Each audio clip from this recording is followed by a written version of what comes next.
What's up, everybody? We're here. We're back. How you doing? I hope everyone's having a good day today. We're about to dive back in here. It's been a little bit, so we've kind of had some recent developments. The stream hit 600 followers yesterday. That was a pretty exciting moment. A big one. Yay stream. So we're looking to roll ahead with some more content. Finally got the adapter I need to get the DSLR hooked up so I can start doing the painting streams and developing the other campaign live on stream for people. That should be, at least the world. I'm going to keep the campaign a little secret, but we're going to build a little island together. It should be really fun. Aiming for Sunday nights for that. In the meantime, there's not a whole lot else new going on around here. We're running some new Halloween games as opposed to the usual lineups. And tomorrow we're doing Ghostbusters, the game remastered from like the early 2000s or whatever. That's going to be sick. I'm looking forward to that. I'm afraid of no ghosts. Yeah, and then Dark Souls as usual because it's terrifying trying to play Dark Souls. The cast of that Ghostbusters, it's all female, I assume, right? Since they remastered it? No, unfortunately. I'd go for that. Just take out Bill Murray and put in fucking Melissa McCarthy. It'll be great. Rosie O'Donnell. What could ever go wrong? What could ever go wrong? It'll be Bill fine. Murray is the sex god. Yeah, the remastered's really playing really good. And then we're doing Mortuary Assistant on fucking Thursdays, and that game has proven to be strangely fun. Oh my god, it's terrifying. It really doesn't scare me that much. Like, I've been actually enjoying it. I'm like, this is a very well made game. Like, the ambience is real creepy. I hate doctor shit. I hate surgery shit. And fair. I hate mortuaries. So all those things put together, and then I'm having to deal with some fucking bullshit. No, that shit's too much for me. Yeah, no, I get that. I have one fear in life, and it's needles, and that game has so many needles. I fucking love it. I'm all about it. It's a real good time, especially like the clown makeup. Anyway, so for the rest of October, we're gonna be running that and doing the spooky streams. Obviously, doing some Phasmo and other shit as well. Beyond that, I don't know, Hellscorp, do you have anything big coming up for the Halloween plans on stream, or you just kind of chilling? Yep. Secret. No. What is it? Yep. Okay, cool. Thanks for filling the people in. We appreciate you, buddy. He's gonna get his freak on with a plastic skeleton. Yeah, he already does that. That's kind of Tark's thing too, to be fair. But You think Tark fucks Keanu Reeves? Keanu Reeves, yeah. He 100%. You said Keanu Reeves. You said the right name as opposed to the. I'm like, I don't know. No, he just what said he's doing. Keanu Reeves. Let me just reference my background here for anybody that's unsure of why my brain isn't working. Because you're sick. Well, we appreciate you being here nonetheless. I look forward to hearing about whatever Halloween plans you do have. In the meantime, we're going to just jump into a quick recap before we head back to the game. Why are you fisting that dude's mouth? That's not nice. He didn't ask for that. Jeez. Yeah. We're on a fucking tangent already. It's gonna be great. All right, so quick recap. Almost glad I can't see that. Yeah, probably good. Last session we followed an individual into the Daggerwood Forest, seemingly taking the lead of our young Gregory Zafadal, who I believe transformed into a panther. Panther? Yeah, it was a panther. And made your way through there, engaging a little bit of social interaction with each other kind of along the way. And then eventually realizing that you were, in fact, leading a group of strangers to an area that has remained fairly secretive over the course of the last decade or so, and usually very much frowns on outsiders. However, I picked a whole bouquet of oopsie daisies. That's good. Yeah, alright. Okay, I'm broken already. You made your way into the clearing around the Fangtusk Cavern, where you had been lucky enough to receive your mask on your earlier journeys through here before joining up with the party. Quickly realized that the individual whose trail you had been following had been none other than your former comrade, Aura, who was someone that you spent probably the bulk of your time with while you were staying with these individuals. Someone a little closer to your age room. What's up? I was just saying, you can't forget to remember us Naruto running through the forest. Yep. Oh, there was a perfect Naruto run through the forest too. Like, I do believe it was like nat 20 levels or close to it. Thank you. You also began stabbing trees just to make sure none of them were hazardous in their own right. Pretty sus. Yeah, they were a little sus, those trees. However, Aura, inviting you to allow your companions to join you in this wooded glen in the Daggerwood Forest, you quickly calling to them, perhaps with a little more urgency than intended, as Mantuka, on the back of his just great Shire horse, came bounding through the trees into the clearing with his halberd raised in the sky, ready for a fight, and was quickly intercepted by a small contingent of lycanthropes who were defending the individuals in this village. However, you managed to quickly defuse things before anything evolved into violence, with the help of both Mr. Maker and Gregory and Stanislav's horse, who provided a bit of a buffer. Would love that horse. And after that, Not for him. seemingly were accepted, or at least not necessarily welcome, but not turned away. And quickly realizing that you could maybe align your goals a little bit in here, that you're kind of tracking people through the forest, and these are individuals who live here. You agreed to kind of help them if they would help you. Sending Aura, the most talented scout amongst the group, off to try and scout out ahead for your prey, the individuals you came to hunt down, while the group of you helped shore up the defenses around the small encampment that had been tucked away here. We had Mantuka straight ripping trees out of the ground like it was his job. Fucking right. Just saying. No very successfully. Stanislav trying to dig himself a pit, only to be a pit. Yeah, in a whole fucking day. And then Gregory comes along with some magic bullshit and just makes like 20 of them in 5 minutes. Circle pit, like the entire encampment is now enclosed. Decided to spend a couple days while Oro was out getting some information for you. And over the course of a couple days, managed to build a sizable amount of defenses around this encampment. Our good friend Mr. Maker spent some time putting together a fairly rough and haphazardly built forge out of what he could essentially scavenge from the environment, mostly large stones. But quickly managed to make, I believe it was 2 sets of extremely rudimentary armor for some of the werewolf folk who had been taking a prison. Claws. They had pretty cool claws. They were a little rough hewn, not the prettiest work you've ever done, but it is functional and it will provide protection on some degree. Basically decided to wait it out until your scout returned with more information. And we'll kind of pick up there. We'll say during that time you guys did all your preparations and whatnot, and over the course of 2 days you kind of settle in waiting for Aura to return. If there's anything you'd like to do over the course of that kind of 2-day period, now would be a good time to go over it. Starting with Mr. Maker, I think. Take a long rest. Yeah, no, it's the long rest is inferred. Everyone gets that. You're going to be at least 2 nights here. So, Yep. While you're waiting for the info. What's up there, Mr. Maker? I want to work on my grappling hook. Oh, shit. Okay, yeah, you got essentially a full day of work on that after you finish your armor the day before. So, I believe we had got past the design phase. We had done an initial build on it, and now we're just trying to improve and finish it, if memory serves. Like, you got the basic... Yeah, I got one on already. Yeah, and I don't think we got to the point that like the grappling hook is strictly functional yet. But at least you had the beginnings of it.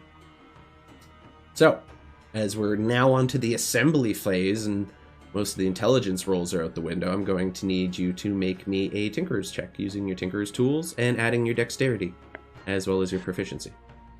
Can I like passively help him in his endeavor here by casting Enhance Ability as he needs to do things? Sure. Yeah, absolutely. If you're willing to spend the spell slots, no problem at all.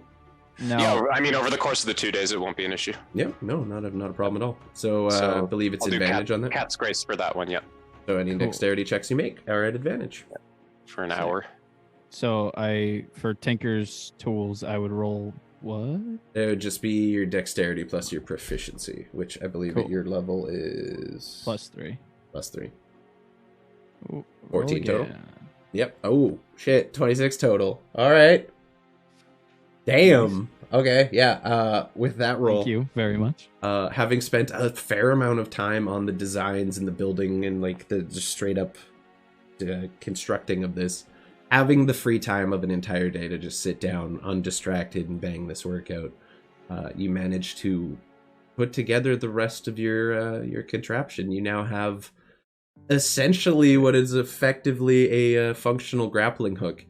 The Batman. Yeah, being the supplies available to you are fairly limited out here, as you're not at any kind of forge or anything beyond what you have built. It could still be improved upon. There's a slight chance of failure that we will take into account anytime you use it. Okay. But it is a lot better than it could have been, and you honestly impress yourself a little bit, and you're like, okay, like this is better than I thought it would be. Sorry. You said we had 2 days? Yeah, you spent the first day building all the defensive, putting your armor together and all that, and then this is just like the next day, and then the next morning is when you're kind of expecting people back. Okay. Yeah. All right. So you do now have a functional wrist-mounted grappling hook for yourself to use. It looks like it could handle your weight, most certainly, being that you're a little more lithe. Gregory would probably be no problem. He's even smaller than you, but like it is definitely questionable whether you'd be able to even have 2 people on this. And it definitely will not be able to hold the weight of like Mantuka or Stanislav or anything. Sure. So. Baby Gregory. That's small. I can also get smaller. That's Not true. very much You can get smaller, much, but- much smaller, but I guess one size smaller. But Stanislav, I guess we'll move on to you. Did you have anything else you wanted to do over the course of the day while you're here? Yeah, in between workouts, which I'm gonna have a sick workout day because I've got a bit of downtime. Yeah, Gonna be you like- get lots of pumps in. I'm gonna be like climbing trees and then doing pull-ups at the top of the trees and shit, and going for jogs and push-ups. In addition to that, I just kind of want to get to know the camp a little bit. Just go around and talk to people, see if I can improve some morale a little bit. Okay, anyone in particular? You're kind of just going around. Just kind of going around, see who's open to conversation and who isn't. All right, deal. I'll tell you what. Roll me an insight check, Sure. just to kind of size up the room here.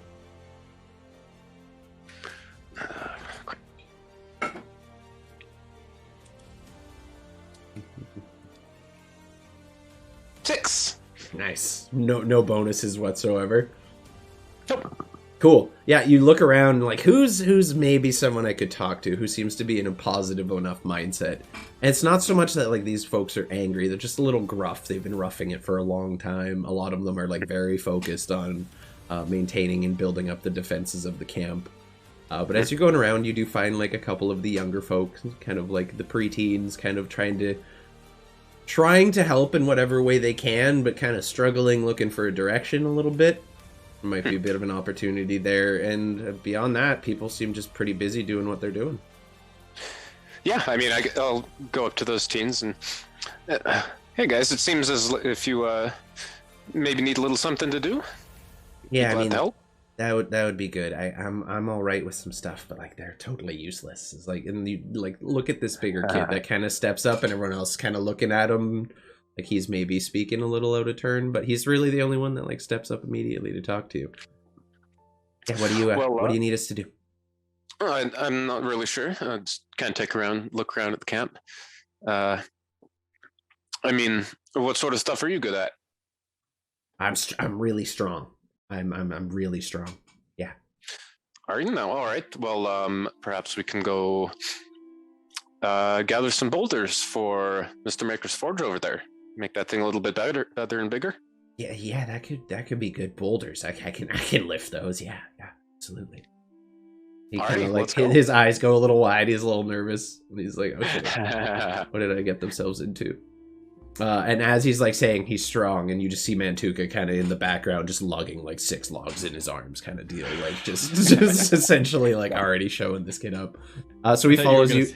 The rest kind of follow as well, as like kind of just to watch this. It seems like a few of them know this kid is very much like full of shit, and he seems to be the one who picks on people a little bit and thinks a little too highly of himself. So they're following now, and you have entertained this group of kids.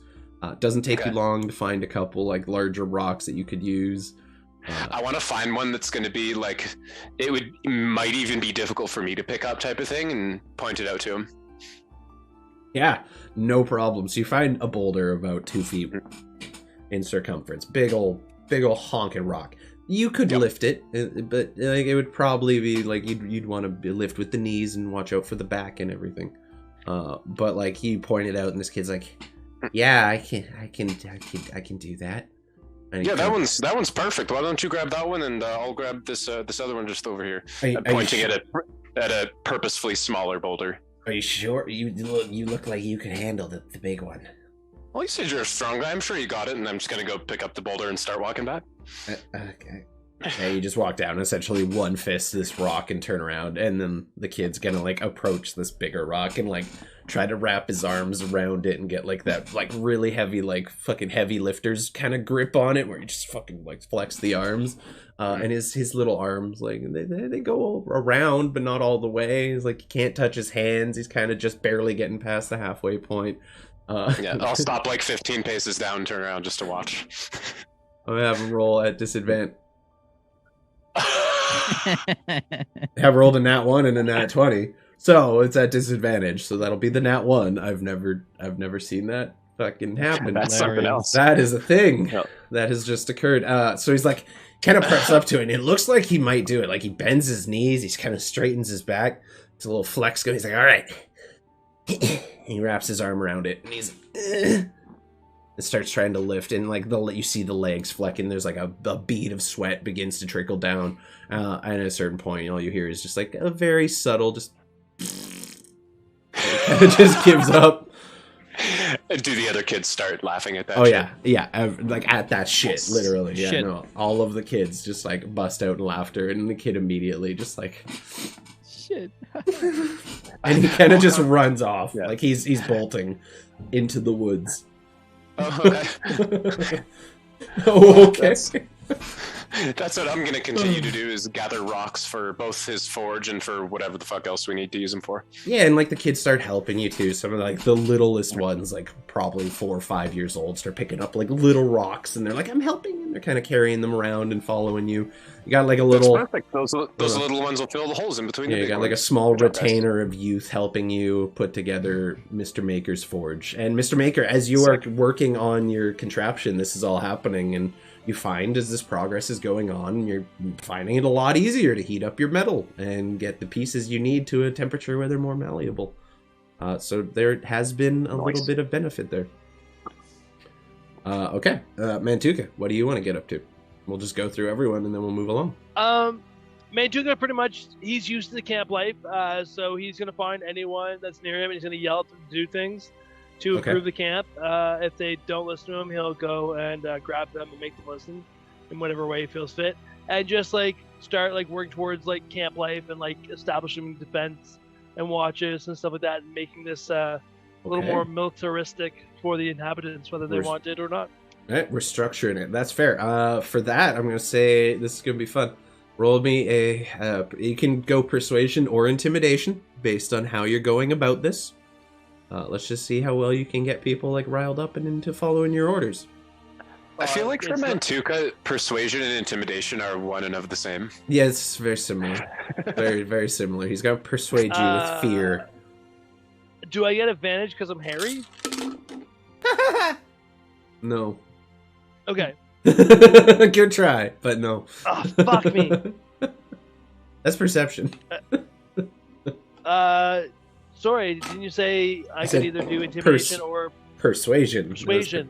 Yeah. My bad. If you do intimidation, I'll let you use your strength modifier because you're a big Ah, old beefy sweet. boy. I'll take it. Okay. Not much better. It's the exact fuck. Oh no, plus my strength modifier. What is that? Plus I'm sure there's 5? lots. Plus 4? So it's a 10.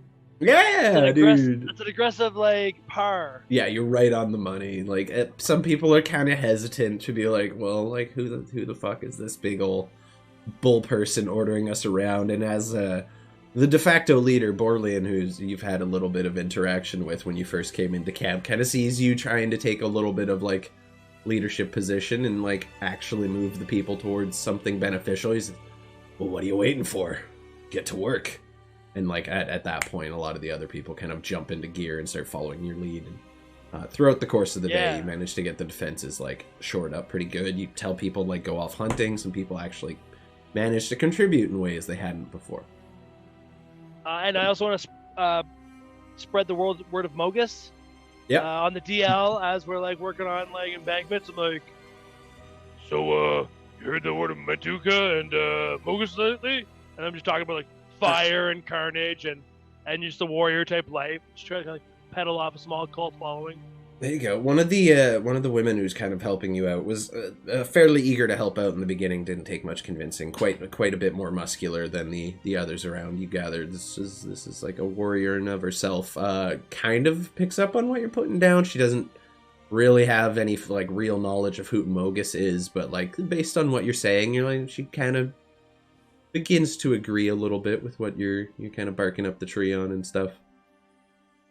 She seems we'll talk a little later. Big old pat the butt, and then move on to the next like encampment to like wrangle the cats for the. As you're walking away, you feel like a good old just right on your ass cheek. Yeah. Like returns the favor completely, no hesitation whatsoever. Ow! All right, last up, we got Gregory. What are you doing to fill the time? You got like a day of free time to deal with while your friend's out away.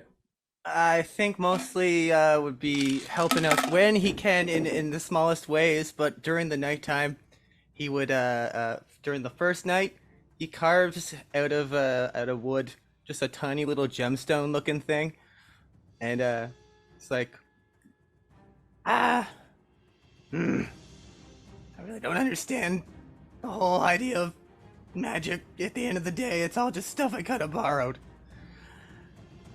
I'm gonna start learning stuff, and he's gonna try and infuse his own little bit of magic into the stone-looking thing over the course of the 2 nights.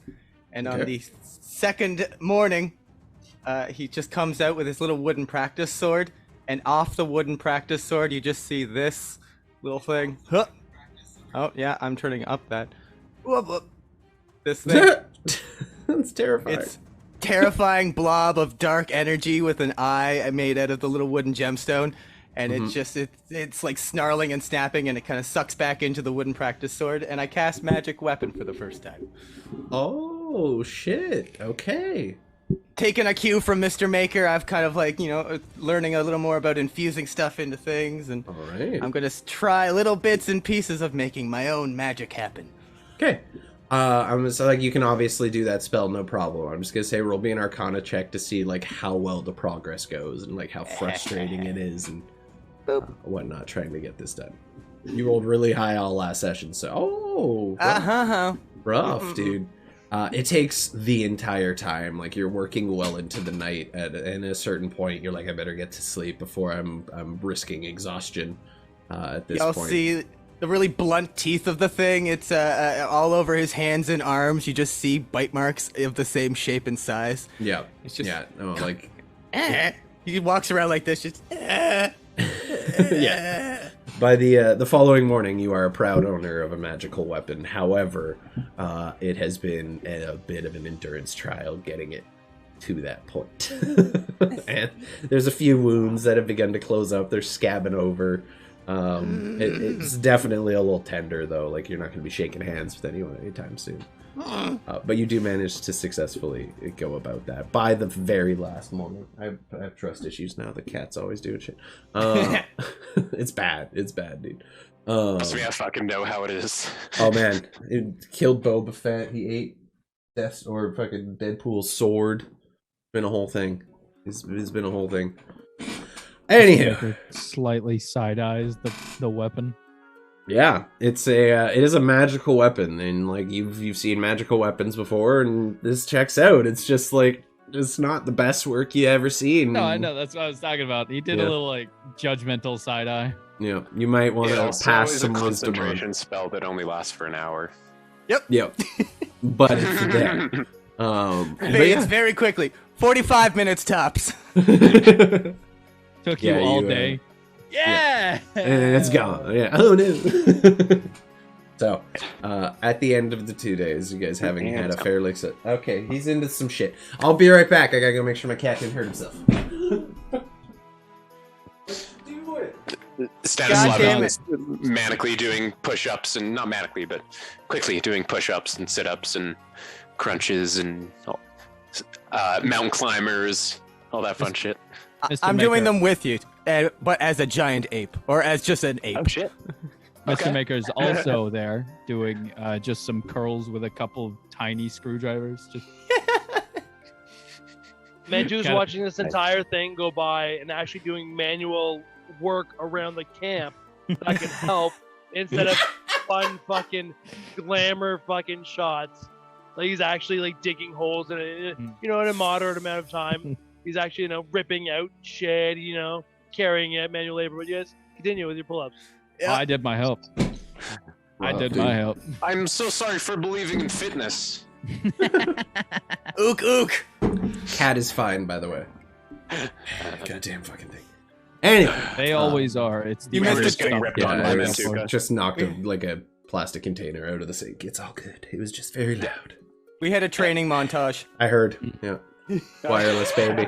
Wireless baby. No, that's good though, and I get it. Like Mantuka, you're looking at all this happening, and you're just like getting frustrated. You're like, "What the hell?" And like at a point, you're kind of mildly impressed by like Stanislav's workout routine, but at the same time, like you're doing a lot of the literal heavy lifting for the camp prep and everything. But you did manage to get the people helping out. You did get them to set like a little bit more rigorous watches as opposed to just having one person at either end of the camp. You now have pairs like rotating throughout the night so no one's getting sleepy and risking that. So you did make a sizable amount of progress with just helping around. However, around the following morning, after your 2 days of rest and relaxation and preparation are up, it isn't long before things start to pick up. The camp awakens as it usually does. Everyone starts going about their business. Food being prepared and cooked, and some people are kind of going around checking the defenses, making sure they're still all in good working shape and everything. And then probably about 30 minutes to an hour in, after you've all come to your point of being truly awake and everything, everyone got their routines dealt with. You hear coming from the woods, probably a couple 100 feet from camp, just an ear-curdling scream. Very loud, someone screaming in some kind of panic. I'm not going to do it because I have neighbors, but yeah, it's very much like a ah! And then you just hear someone screaming, someone help, as you just begin hearing someone trouncing through the woods and breaking through whatever lies in their path. And you see yeah, go ahead. I take off sprinting. Yeah, just in the direction. Okay. As this, you now see a woman looking probably around her middle age. Definitely like not as hardy as the rest of them. Was probably out just gathering some like herbs or berries or something for the morning. Breakfast come just stumbling into the camp in a panic, pale as a ghost. Look like a look of genuine fear and sadness on her face. And as the group of you all together, Mr. Maker, I assume you're going as well? Okay, as the group of you kind of just begin following her trail through the forest, it's quite easy to do. She was not trying to convey or like hide her passage, whatever. At about the 200 feet mark into the forest, not far from where the road would be, you find a body. A young woman, probably about 17, 18 years old. I run right to her. Familiar looking. Okay, let's talk to the girl in the camp before we... the body is definitely dead, possibly for a day or so. Fuck. Has the two hands bound together above its head and is just hung in the tree, feet dangling about a foot off the ground. And in the chest of Aura, the woman you sent out to scout for you, you see 3 crossbow bolts. Oh! And despite that, on her face, you can clearly see that wasn't what killed her. There are trickles of kind of very dark color of blood, something that doesn't look entirely natural, coming from her eyes, her mouth. There's a little bit of kind of foam gathered that is dried in the corners. She is the one that is hanging from the fucking tree? Yep. Oh, the good woman you God. sent out to scout for you. Gregory recognized her immediately. Just kind of like starts losing footing. He's kind of hits one knee. Okay. Heroes See this shit all the time. This is normal. This is normal. This is normal. I should cut her down. I just go into. I don't even think about it. I just think cut down, reach into the box, and I pull out the magic missile spell, and I just start like haphazardly firing at the rope. Yeah, I mean, there's no aim involved there. You guys all watch this happen fairly quickly as like a series of magic missiles just essentially don't even do much to the rope, but just blast through the tree and like take chunks out of the side of it as what is left standing is like barely left standing after as she kind of begins to droop as the trunk thins out. Still fairly attached. It's kind of hard to cut someone loose with bludgeoning or force damage. Can I reach her now? Yeah. Oh, she wasn't hanging high. She was about a foot off the ground. You could tell by the placement. This was very much intended for someone from the tribe to find, or you guys. Okay, I'm gonna like gently cut her down and lower her body to the ground. And right as I set her down, I'm gonna just look around to see if anybody's watching us. Sure. Yeah. Anyone who wants to can roll a perception check. Yeah. I'm gonna roll one with disadvantage for myself. Yep. Totally fair. Natural one. So we have a 6, a 7, and a 1, and a 21 from it. Okay. That's my boy. Carry. None of you see anything. There's no one within visible range that you can spot whatsoever. Mantuka, you do manage to find a trail fairly quickly of where this body was dragged to this tree from the road. It's not hard to find. Once you get to the road, which is really only about maybe 50 feet from this point. Like, she was placed far enough from the road that no one wandering it would find her, and close enough to the camp, or far enough from the camp that whoever brought the body here wouldn't have been immediately detected. And you kind of begin to lose the trail at the road as it kind of mixes with all the wagon tracks and horse feet and all the hooves and everything that have kind of marred it over the course of the last few days. Can I That's try pretty much where the trail dies. I'll relay that to the party. Okay, sorry. Yeah, the initial, like, it looks like it was dragged kind of from like the northwest part of the road and just kind of in a straight line towards you guys. Go ahead, Mr. Maker. Sorry. Can I try to determine the tracks, like try to see if I can figure out which tracks come from where? Sure. As opposed to, like, yeah, so that'll be an investigation check for that specifically because you're actively like trying to track it down. Damn. It's hard. It is very challenging, but you're a smart man. You manage to fairly quickly find a set of tracks that look like they match, and you can see a pair of legs or a pair of like drag marks where the feet would have been dragged, and you notice probably about only 20 feet or so up the road, maybe there looks like a place where someone dismounted from a horse and brought this body onto the trail. So whoever it was rode here. I want to relay this to everybody. Yeah. Well, shit. All right. Well, we should probably go ask that screaming woman what the fuck happened. We could also follow the trail before it gets washed away. Speaking of which, now would be a good time for someone to roll me a D100 and get a weather check for today. Whoever wants to. Sorry. I'll scope you up. Mr. Maker. Okay. I don't know how to roll. So on roll 20, there's like a little picture of a dice on the left menu. You can hit the D100 in there. Or just Like slash drop roll down. space D100. 94. Buddy. Yeah, what's up? So when you woke this morning, you noticed that the sky was gray. It looked a little cloudy, potentially a storm on the horizon. As you have continued your investigating, looks coming from the ocean on the west side, kind of blowing eastward towards you. Over the forest, it looks like there is a sizable thunderstorm headed your way. Massive. It hasn't reached you quite yet, but it'll probably be on you within the hour, if not sooner. Even more the reason why we should follow this trail before it goes away. Yep, That I storm's definitely coming agree. quick. Okay. I'm going to mentally tell Vikesh to hurry up and catch up to me. Even more so, I doubt she has any extra information. Right. Sounds like she just found her.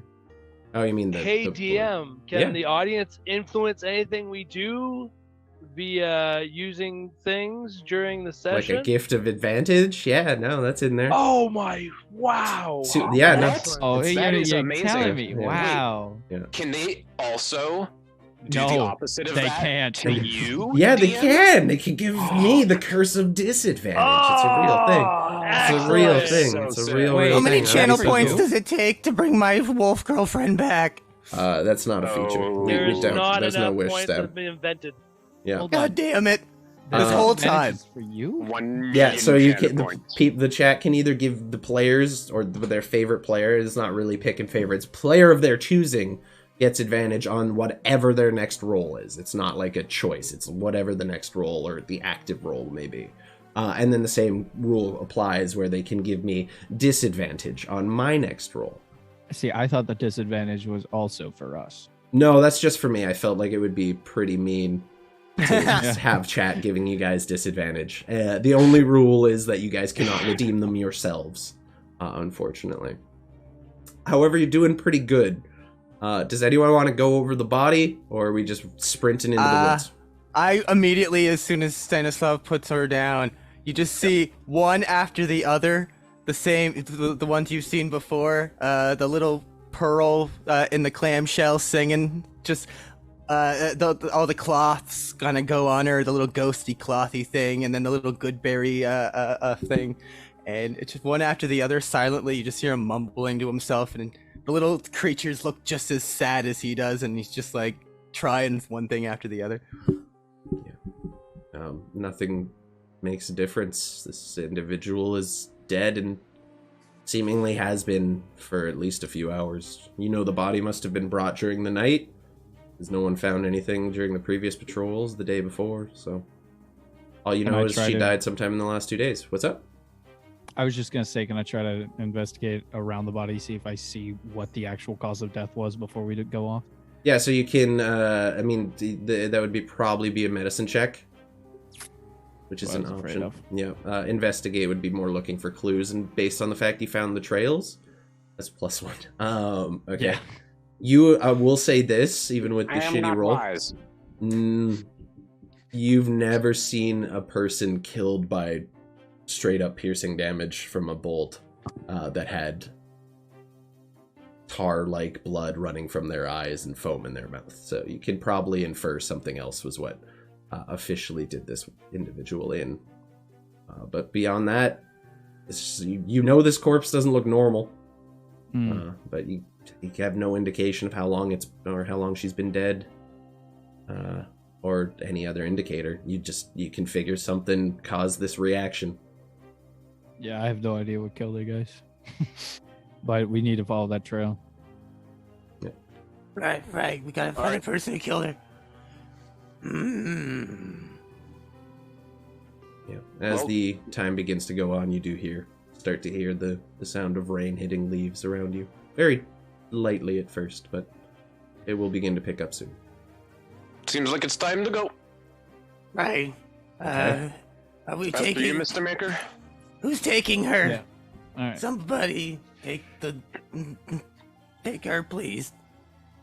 I'll just grab her and kind of like jam her in my backpack, kind of like sling her on my like Wait, fucking no, legs no. over my. As you're doing that, Stanislav is like, Gregory, can we put her in your box? Mm. I mean, she's already dead. It won't kill her. Yes. Then we what does it can. matter how I do her if it doesn't matter? You just meet Okay. back on back. So we're gonna try to stuff a dead body in the toy box. That's I mean, if we can fit a Yay, big tent in big. there, then it's like not that like looking at it I'll help logistically. with my. You're not Big sure or like- if the yeah. whole body is gonna fit through that. okay, Okay. Mantuka, you just carry her. Let's go. Yeah. Okay. Sure. Let's just find the person who killed her. Let's go. Okay. But I'm gonna strap her to my chest, so if anyone shoots me with arrows, it hits the body. Already dead. Might as well use it as armor. But it's like a meat shield. Like Mantuka's not stupid. Mm-hmm. We're Okay. heroes. We're heroes. This is what heroes do. I just gotta keep I'm remembering bringing the that. body back, and it's just a little more cushion for the pushing. I give a little Mhm. pat of approval. That's got to be like a +2, like a shield to his No, AC. it's fucking not. It's fucking not, dude. Mantuka, 6'5", 6'7". This tiny little ranger girl covers maybe like Yeah. it would be like essentially legs, just like a crop top for the like the Mantuka titties. It's not really I'm putting the gonna do legs much. over my fucking shoulders, so I just like the torso would be like, yeah. So sure, That's a little so crop much top, worse. whatevs. This is so bad. much This is worse. horrible. I'll lash them in. Sounds like Yeah, comedy no. to me. Not even waiting for anyone else to show up. You all just take off down the road with Mantuka carrying this body as a de facto chest guard. How does Gregory feel about that, I wonder? I'm just curious. But that's neither here nor there. Gregory's in a state of shock. That's fair. Yeah, he's not doing anything to stop it. Yeah, so the group of you quickly set out onto the road, follow what you determined to be the proper tracks, because Mr. Maker rolled a damn fine roll on that. It doesn't take you long to kind of find them, and at a certain point, kind of, if you're looking at the map there, as you kind of follow the road westward, around where the E is in forest, is where the path would kind of split and head northward into the forest from the road. Oh, whoops. Are we infusing some gloves of thievery? Holy shit, Not dude. right now. Whoops.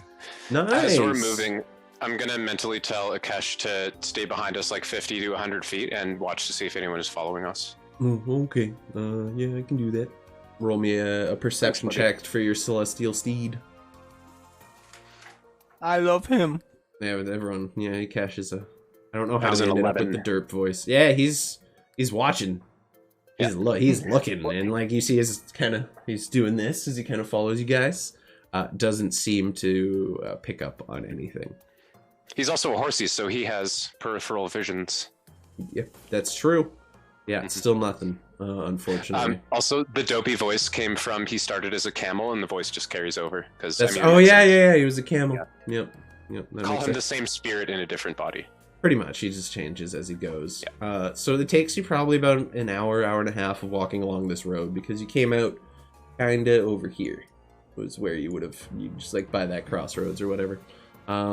Takes about an hour and a half of wandering. You find the trail and kind of branch off, making your way northward into the forest. You begin to lose the trail at that point. It looks like the horses were left behind, or someone else took them from the road and brought them somewhere else. But it looks like someone dismounted and began just walking into the thing. Can I do another check? Sure. to Yeah, see go if I ahead. can- I'm gonna cast Enhance Ability for your Oh, investigation. shit. You get the advantage on all intelligence-based checks for an hour. There you go. There you go. Okay. 18. 18. So 18 is pretty good. However, it looks like someone was actively trying to hide their trail. At this point, you see bits and pieces that are like evidence someone might have kind of done something to conceal their path. But it doesn't take long for you to kind of lose that. You do see a spot where like you can see right off the side of the road, like a spot where there was like a little bit of blood kind of on the foliage on the ground and stuff. That looks like this is maybe where the body was laid before it was all tied up and dragged onto horseback.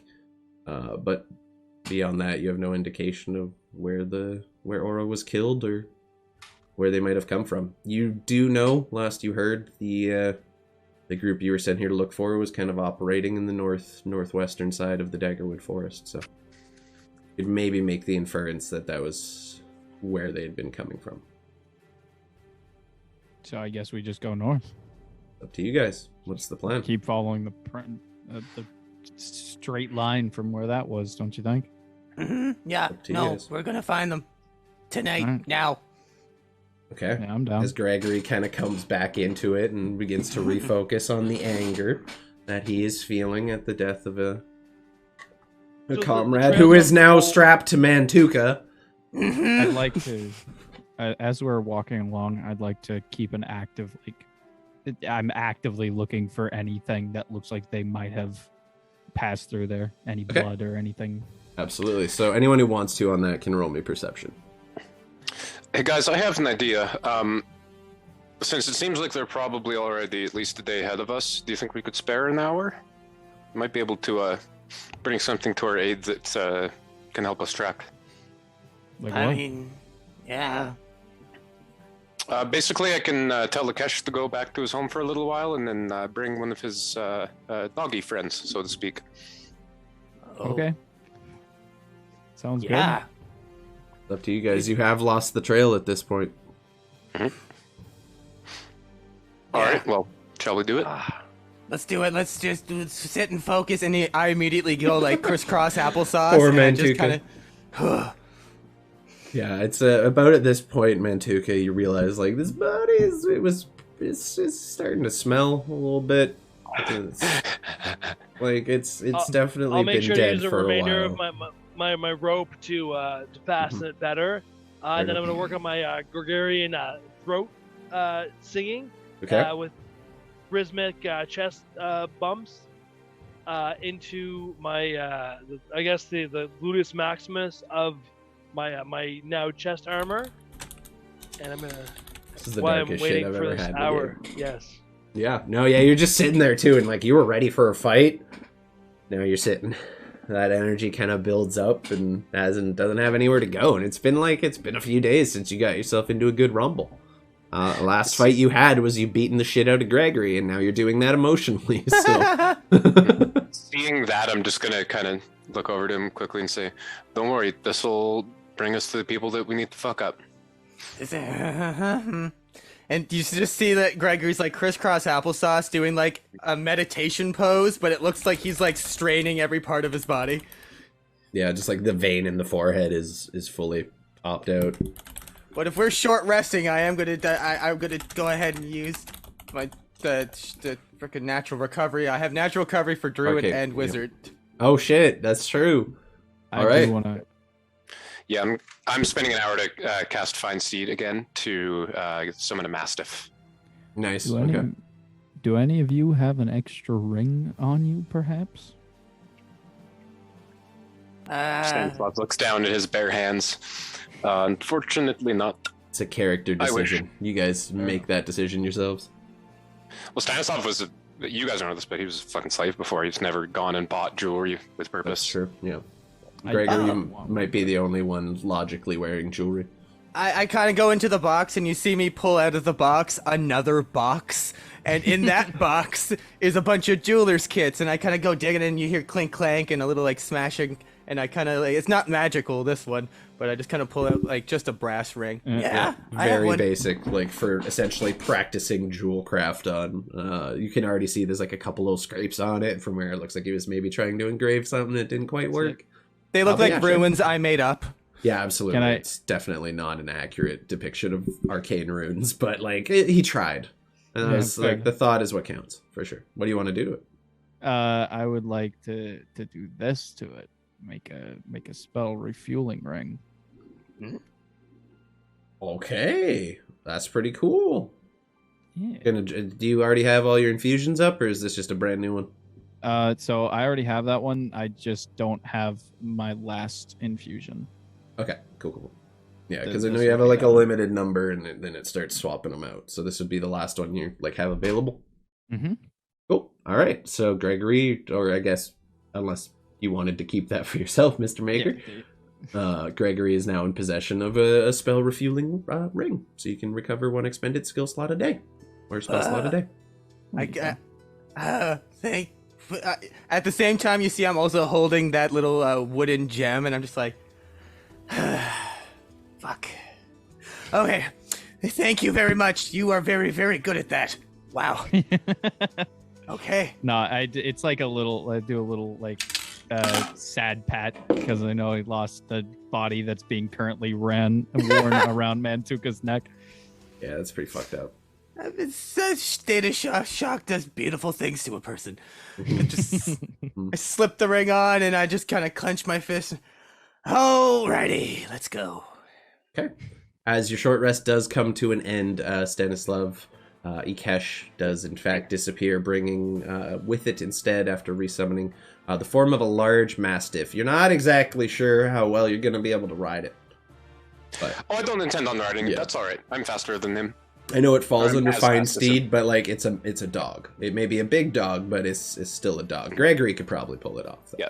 So yeah, you guys see at the end of this ritual, there's a flash of light, and before you stands not an actual shiny golden mastiff, but may as well be for all intents and purposes. Like same type of coat as a golden retriever, like same color. Very But shiny, even- a little bit yeah. of unnatural shine to it, and he kind of gives Yep. his head a shake. You see the jowls kind of move around on him, and he kind of just looks at you expectantly, like he's got that like dog ready for a task look. I love him. No, Hello, do you have a name meet- for this one? Meet Boris the Mastiff. Well, it's a good one. I like that one a lot. Boris. Let's get him, Boris. give him scritchies along his head and his gels, and Yeah, it gives you, and like there's a little bit of saliva that you get on your hands and everything. Celestial saliva, it's a thing. Google it. At seeing Boris, I'm gonna detach the corpse of it's the a good creature idea. that we might have some evidence on it, and I kind of just fling the corpse husk to Boris, the sniffer. Okay. And I'm gonna take the I don't know what the technical name is, but like the feather part of the arrows where he more than likely touched, and break him off of the arrows and get him to sniff them. Yeah, no problem whatsoever. I'm going to say real quick. That'll be a perception check with advantage for the Mastiff. It was just kind of to pick up the scent. So that is a Damn. 9. Rough. Yep. That is rough for you. It's struggling a little bit, and like as it kind of approaches and tries to get a good scent on it, and it like leans forward to the crossbow bolt. It kind of backs away in a moment, almost not quite a panic, but like it smelled something on that bolt that was not good. It seems to have a little bit of like a visceral, visible reaction to it, and then kind of goes back to what he's doing, and now is very, very noticeably avoiding the spots where like the crossbow bolts actually penetrated the body. Seems to not like something he's smelling around that. He does manage to pick up a scent. It just takes a while, and like by the time he does, the storm is beginning to rage even more. Like the winds have picked up. The tops of the fairly thin trees of the Daggerwood Forest begin to sway very quickly, and the rain begins to drip in through the leaves. You do have a little bit of like a happy benefit here in that it does have quite a thick canopy of leaves above you, and a lot of the rain isn't getting through. So the scent trail will probably be good for a little while. It does eventually find something it can pick up on, and it kind of begins and sniffing its way along the ground, and then looks up at you and kind of just like gives you one of these almost. The very knowing Ikesh. He can speak to me. He can. Same thing. He just he's like I think it was this way. Oh, an adorable dog. I'm also going to take the rope. I'm going to cut the rope knot off of her hands, because I am sure someone we want tied it with their hands. Yep. Yeah. Yeah, Definitely. Just shove that in my bag for later. Yeah, might come in handy. He does seem to pick up a trail. It is more the smell of the boots. You notice he like as he gets to this woman's boots and shoes, he smells it and picks up on that. And he begins following it. And after a while, with the perception rolls you guys have been making throughout it and the passive perceptions, go ahead, Mr. Make. I wanted to follow up. I don't know if I zoned out or if my brain just wasn't working. Did you just say you cut off her hands, but not the rope? No, cut the No, rope I cut the rope off of her hands. hands. Oh. Or somebody surely touched the rope with their hands. Hey, We're just I so, said rope so and like hands I didn't twice. want to mess up the rope, so I just cut off the whole hands. Yeah. Is what I thought smart. you said. Yeah, I- we're just horribly traumatizing. Can we Fucking... retcon that I actually did Yeah, that? sure. Yeah, Yeah. I'm kidding. Gregory got so much trauma from No! this session Stop it! alone. Okay, so following the dog through the I used storm as the clean thunder fire. begins to rumble and the lightning begins to light up the sky, which has now grown extremely dark despite it being still fairly early.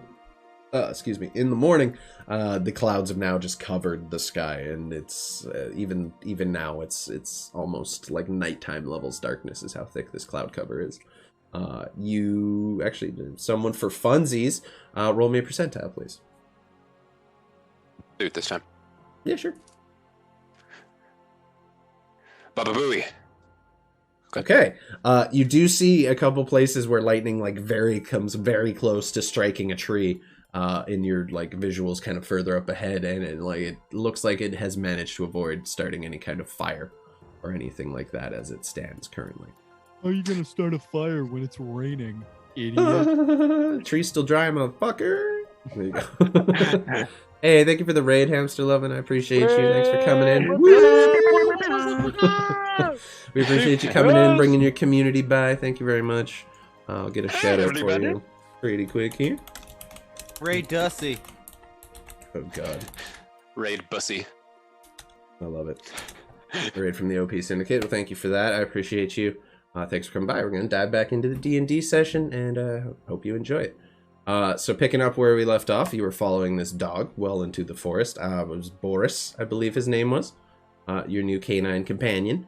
As the storm begins to rage, he starts to get like a little uncomfortable, as dogs usually do in storms. Even though he's a celestial being, he still has, normal animal-like reflexes. But after about an hour and a half of travel deep into the woods, kind of up into like that kind of area up there, he stops and kind of comes to, I don't want to say a clearing, it's just like a little gap in the trees where you can see like the sky instead of the canopy of trees, and the rain now is falling like sheets through this little clearing. And what is it, boy? The dog kind of runs up to the middle and despite the rain, there's still definitely evidence of a struggle here in which someone was probably rather grievously wounded. And you guys didn't do a whole lot of time medicine checking the body, but like there were a number of wounds on her that weren't necessarily crossbow related. I'd look around for any. Yeah, go ahead. Investigation check for me. Yep. Yeah. Has it been an hour since I cast the spell? Definitely. Doesn't matter. He rolled in that 20. We're fucking good. Wow, a 28 total. Okay. You can say, first of all, beyond any shadow of a doubt, this is where Aura died.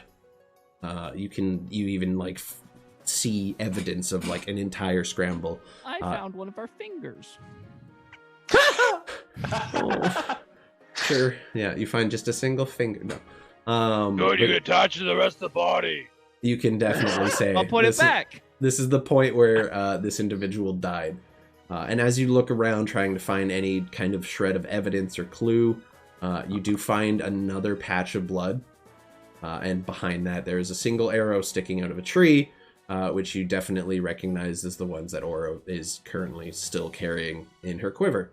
I guess most of them probably fell out while she was strapped on Mantuka, but the arrows are definitely the ones... Yeah.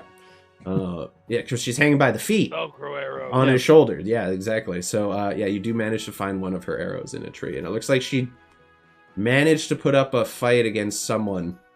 You're not sure how many people she was fighting, per se. But you do manage to find a set of footprints leading back in the northwestern direction, kind of up towards this, like, kind of area by the lake here. Beyond that, they didn't leave a lot of evidence, and you figure whatever evidence was left, they tried very hard to cover up. You managed to track down the trail and a sizable amount of blood that is now being washed away in the endless downfall of the rain. But you feel like you got here just in the nick of time. And you definitely have yourselves a more consistent trail now. You start... Gregory, go ahead, roll me an intelligence check.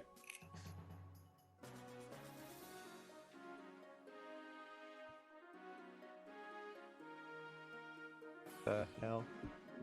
Oh yeah, here. Boop. There you go. 6. Okay. Oh my god. Yeah, you are so shook up from this entire experience. Mantuka's having a little pee. That's fair. We're gonna take a break in a little bit. Anywho, however, Gregory, it's like you're trying to understand the headspace, like what she might have done, how she might have helped, or like left a clue, or anything, but you can't get past the shock of knowing that one of your longtime allies is now dead. Just every now and again, you hear Gregory kind of say, like mumbling under his breath, just, "I'm a hero. This is what heroes do. This is what heroes see. This is what heroes have to deal with. This is what a hero does. This is what Just constantly that, just every now and again. Yeah. Let's follow like the trail then. Yeah. That's essentially where we have. Does anyone have any strategies or plans? Are we trying to be stealthy at this point? What's the actual game plan here? Because like you're definitely starting to feel like you're in more hostile territory than you were before. Like there's some shit going on here. It's gonna be hard to sneak with Mantuka. So I'm a goddamn fucking Minotaur. Fun enough. Oh my he- goddamn Minotaur! He's not wearing armor, so he's not at disadvantage. So he has about as good a chance as anyone else at this point. well, then let's try to so- sneak. Anyone who's trying to sneak, roll me a stealth check. You guys left all your horses. No one brought the Shire horse, and you just have the dog. So I will need a stealth check for the Mastiff as well. Yep. And this is considered a group check, so it's not necessarily just like pass or fail. Oh, it's not looking fucking awesome so far. I am the horse. So that'd be a 19 for me and a 16 for Boris. Okay.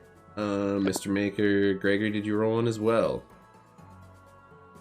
Just before that happens, I'm just gonna reach into the toy box, pull out a Skittle, and it turns into this. Huh! My little invisibility guy. I'm gonna turn invisible. Okay, you're gonna turn invisible. Yeah. Roll stealth with advantage then. Thank you. You're very Okay, welcome. I've been rolling like shit. I need everything I can get. Come on, please. Thank you, God. 17's all right. 17's Upon- all right. Seeing him go invisible, I would also like to go invisible. Yes. If you'd like to re-roll your stealth at advantage, you may now do so, being that the ability to see you is now much more difficult. Invisible. Invisible. One more. Let's see what happens. Come on. Okay. All right. Come on, man. Yeah, because like you were visible before and now you're not. It's pretty There big you steep. go. 22. All right. So collectively as a party, you actually all feel like you're doing a fairly successful job. You kind of start out and you're creeping along, the two invisible members kind of leading the pack here. And as Mantuka tries to follow, you begin to hear the stereotypical Mantuka noise as he kind of starts sloshing his way through now the wet undergrowth and stepping on logs and trees and rocks on his way. As the group kind of like Stanislav noticing turns around, and you rolled unconventionally high for yourself, and you kind of Follow my footsteps, big guy. you managed to rein him in pretty good, and together collectively as a group, you feel for the most part you are traveling fairly concealed. It does slow your movement down a little bit, so it's a little bit slower progress, but that almost makes it easier to track the trail through the forest. And as you Fuck your travel, footsteps. Mantuka just goes completely off path again and starts making his own stealth, and it's okay. It's like a step in the right direction. He just starts knocking down trees. The benefit is I'm helping. the storm is raging with such ferocity at this point between the winds, the lightning strikes, and the thunder. Like, no one's really gonna notice someone trouncing through the woods at this point. So in a way, the storm has actually kind of been beneficial to the lot of you. You travel for a while, following the trail you found. Now the Mastiff, having picked up the scent of those footprints, seemingly a different one entirely, is also kind of leading the party. At about the 2-hour mark, maybe a little more, a little less, somewhere around that, you begin to notice the trees kind of starting to thin out a little, as there's a little bit more like kind of small creeks and rivers kind of running through this area. Nothing massive like you'd find at Riverguard or leading out to the coast, but there's definitely starting to be a little bit more space in between trees as like these small creeks are weaving through. You do know there's a rather large lake at the bottom of the Boundary Mountains that like feeds into these rivers, so it makes sense. But as you continue, you begin to smell something on the air. Smell of smoke. Someone burning a fire of some kind. Maybe Is diminished by the Boris, like, storm. pointed towards it? Yeah, no, directly at this point. He's found a trail. These footprints are leading exactly to where you see now.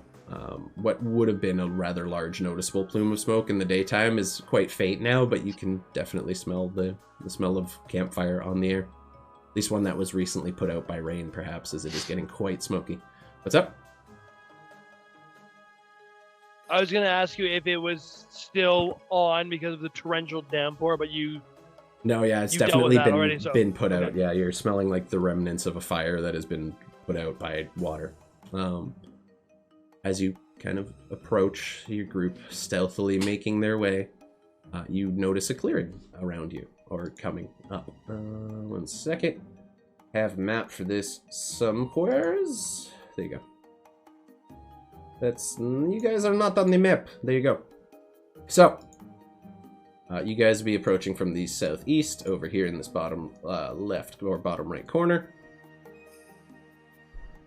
if you want to drag thine minis onto there. Everyone has their own mini now, right? Mr. Maker has his too. Do you remember how to do it?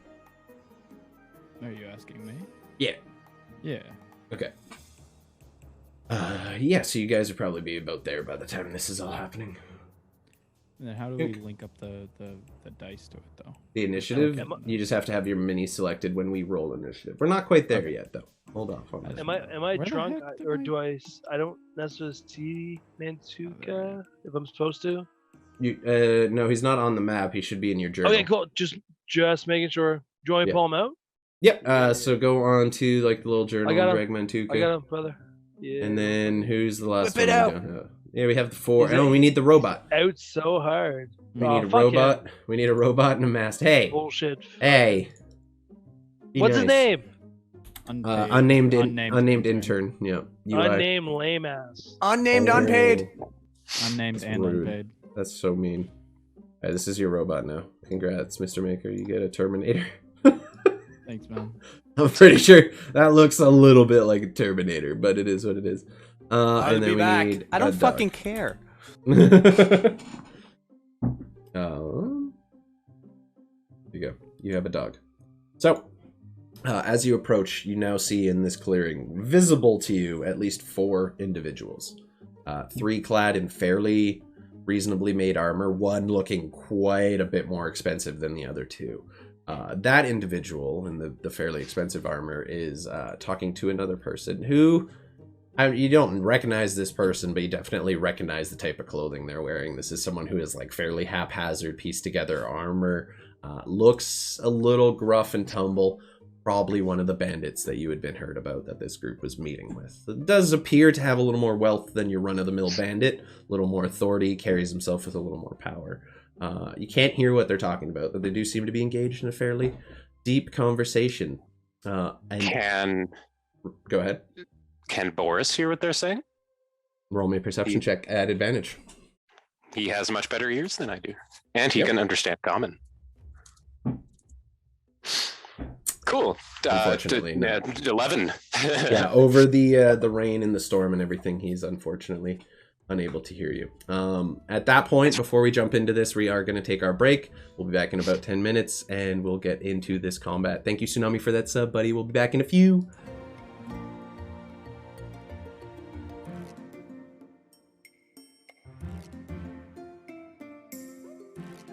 And we're back. What's up? How you doing, Chowder? You awake now? That's good. Chowder's Chowder. coming to say hello, people. If you make some good New England clam chowder. Look at you. Shout out cough drops, dude. A little check-in today. He still weighs the same. He's doing good. Don't do it. Don't put your butt near my face. I don't like that. Not cool. Mwah. I love you. Get out of here. Except the cat ass. No, I'm not about Get that used life. to it.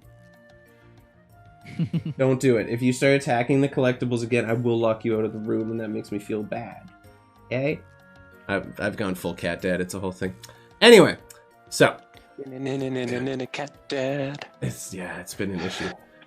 So where we left off before I hastily had to take a break to hit the bathroom because that was a rough one. We approached what appeared to be a small encampment where you saw about 4 individuals, 3 clad in very, very traditional armor of... Oh, hello?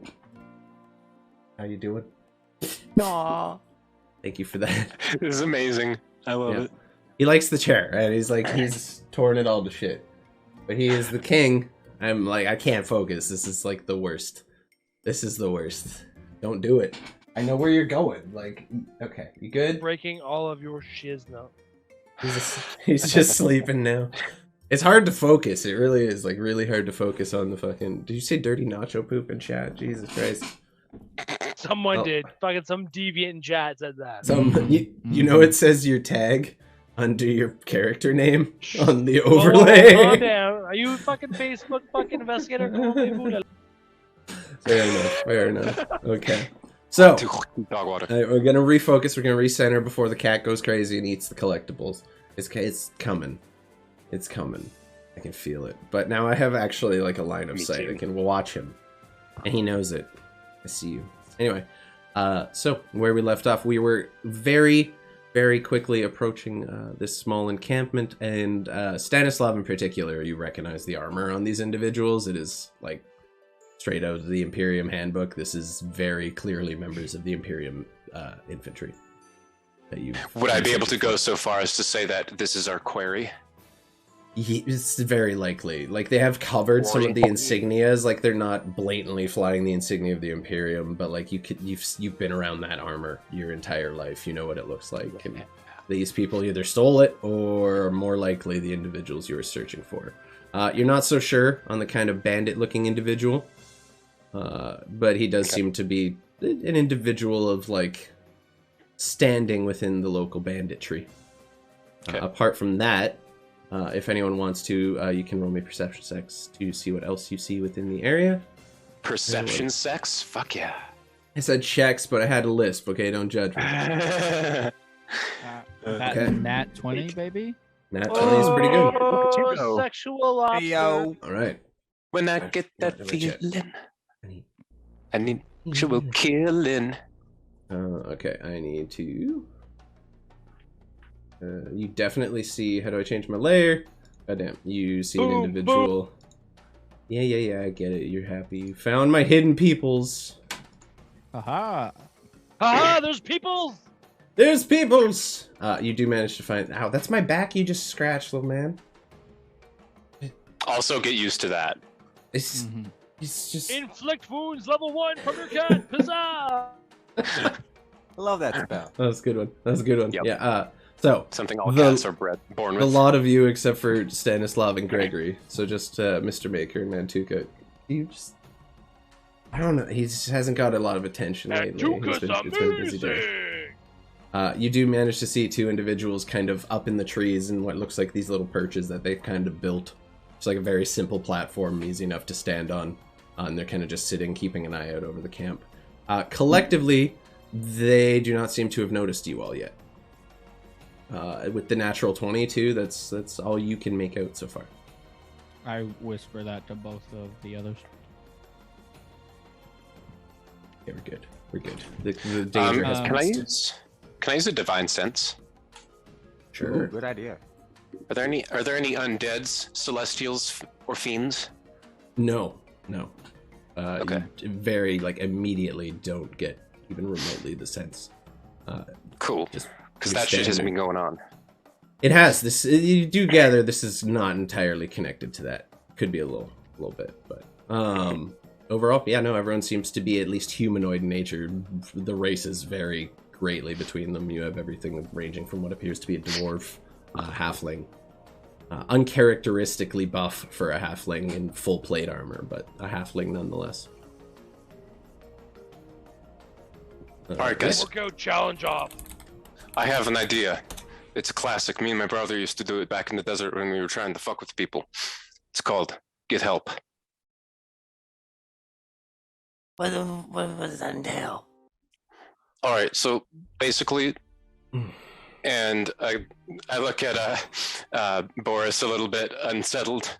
I need someone to go in with Boris who's going to act all injured and stuff and just say that they need help and be all desperate and shit while we all get into positions around them and then fuck them all up at the same time. Do you want me to rough up Boris? No, Boris. Punch? Boris is a good actor. He will be fine. Do you want me to rough you up, Stan? A little puck, so it's more believable? Just glares at you. Don't even think about it. But I think it'll work. Oh, And thanks, yeah. that I think that'll also be able to get Mantuka right into the middle of them without needing to maneuver or anything, which I think is a good thing. Yeah.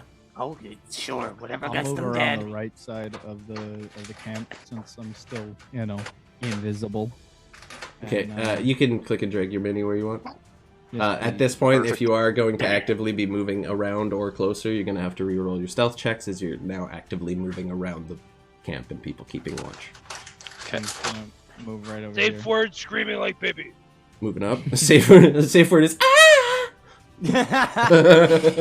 Well, Or a sexual romance novel. Yeah. Okay.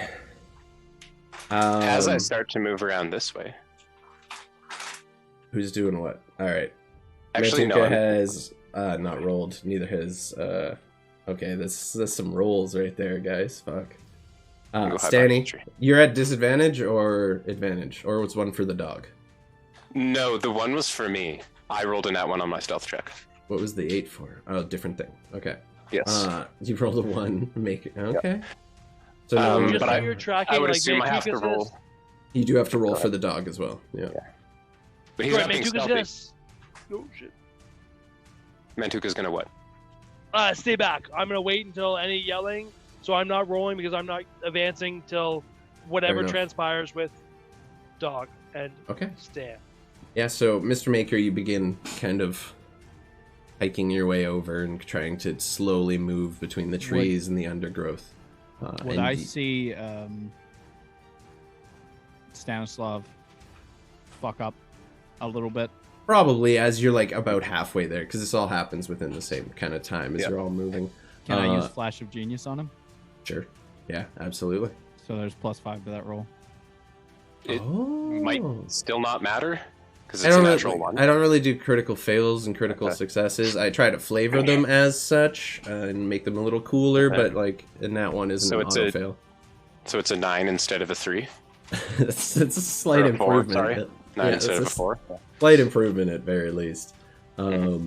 You definitely still making some noise as you go make your way up, and then there's a single flash of lightning in which the shiny golden horns and skin kind of just reflects the light a little more than you wish it would. It's Curse not my unbelievable natural beauty. the rest At the of same you. time, though, I want Boris to start like whining and like limping, keeping a paw up in the air type thing. Give me a just right in the middle performance of the check. camp. Performance check for the dog. What is his charisma? Does this puppy? -2. Let's go. 1. Oh my god. Okay. All right. So Just leave as that here, I I'm don't still care if he trying to dies. resolve the stealth, this is amazing. No, it doesn't, dude. This is all bad. It's all bad. I think the only people who didn't shit the bed were Gregory. Did you roll at advantage? Yeah, you did all right. And Mr. Maker, you had advantage too. Oh, Mr. I have Maker, you were advantage, too. invisible. Yep. Right, I forgot about Excuse me. that. And I didn't roll, so There I'm we go. still That's awesome. better. Yeah, you're still great, Mantuka. Don't you worry. What'd you end up getting? 21. No, I mean Mantuka. Oh. I'm not moving again. I'm Oh, you're just just saying hiding? That's why Okay, I'm so you're keeping your because yeah. I'm not having to roll. Oh yeah, keeping the previous check because you're just standing still. Yeah, you just blended right into like the undergrowth. You can't even see you anymore. Then you see And it that was just lightning a go off, and Stanislav It's kind of like- hit you with like the It's flash, like and you're just like, eating peanuts. It's yeah, like yeah, my movements are so it's- imperceptible. actually working. As for Gregory, you managed to just move your way over, and despite the anger and just pure rage and that you're feeling at this point, you keep your control and slowly just begin moving forward through the growth and make your way around the southern side of the camp. So as far as Mr. Maker and Gregory can tell, and Mantuka, of course, you're pretty well hidden. But Stanislav, not so much. And as the dog just walks out into the open, trying to fake a little bit of an injury, it just doesn't manage to do so. It stumbles forward and then very clearly puts its paw down as it loses its balance, trying to pretend one leg isn't working right. And then he I- switches to the other one. I Yeah, Flash I just- of Genius him too. It's a little late for that, dude. I'm just teasing. That would be great, but no, that doesn't help. Yeah, so he kind of just like everyone just turns, and you see like the guards at the fire just like pull their swords out and ready themselves and kind of just like put things up. And Stanislav, as that lightning bolt goes off, you see the captain just look right at you, the individual over here with like the light yellow little what's it who's it on him. Look in your direction. Huh. Took you a while. You just barely hear him over it, but you know he's talking to you. Speaks just loud enough to be heard over the storm. Shit. I kind of look back at everybody. Mantuka, because the other two are fucking invisible. And I just say, "Baby, something, something!" And I cast Guiding Bolt at Okay. the captain. The minute you begin taking an Broken offensive arrow. action, you just hear from across the camp the sound of a crossbow loosing as an individual seemingly had taken aim at you from the trees. And I'm Yep. going to make an attack at advantage at you. I am behind a tree.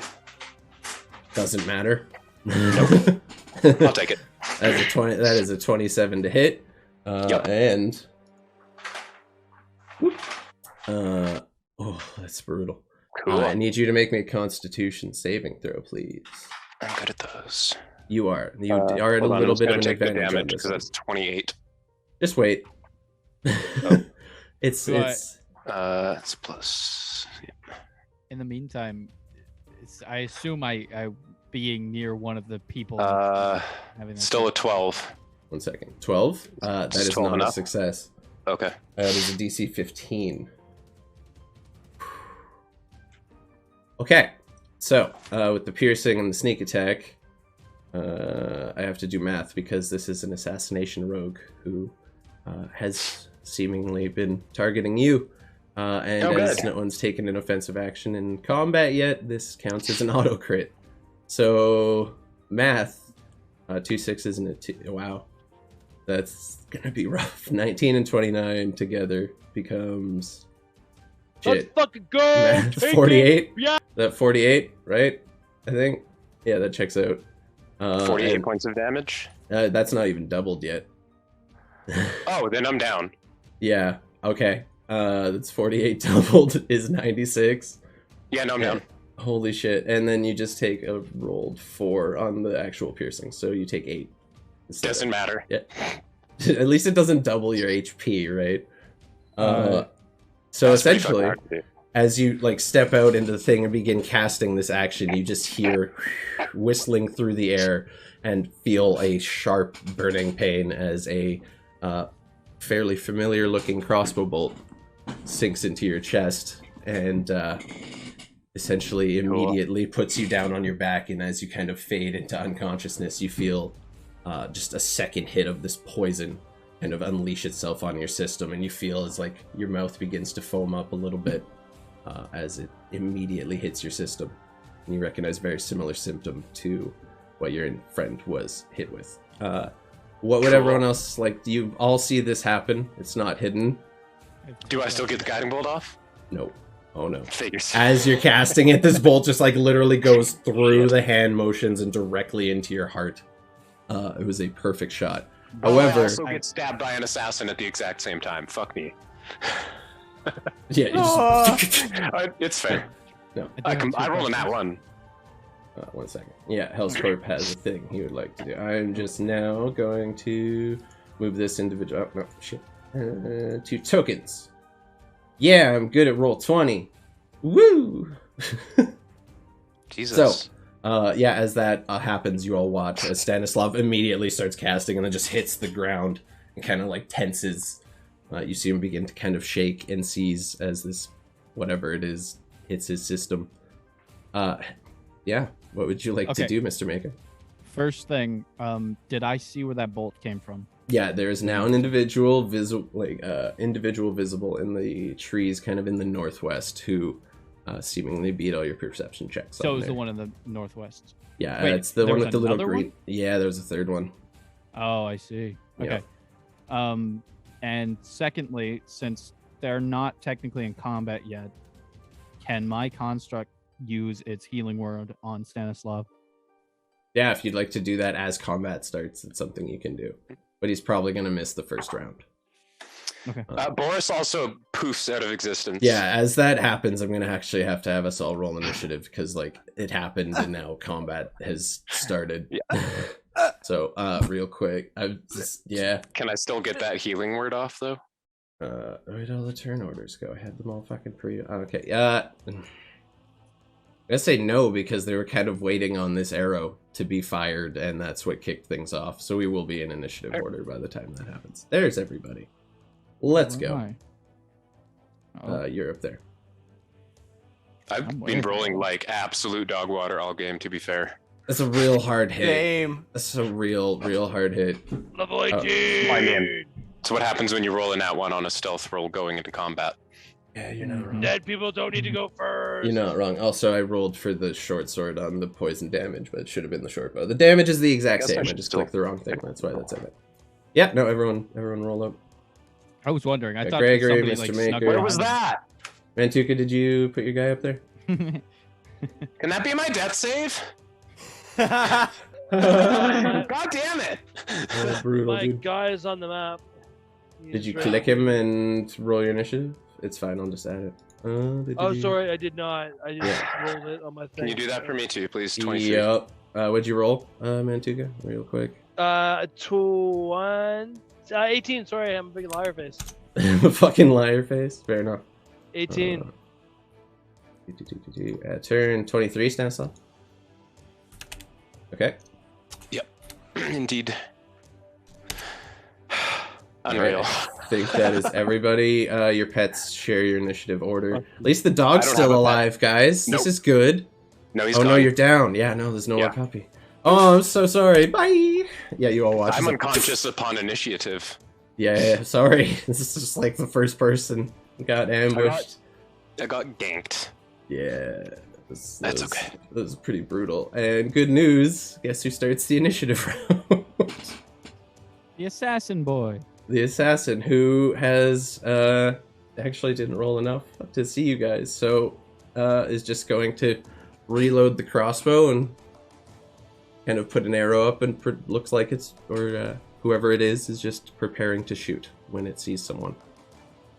And it's going to hold their action. Next up, Stanislav, I need you to make me a death saving throw, please. Okay, that's one Take that. success. Let's go.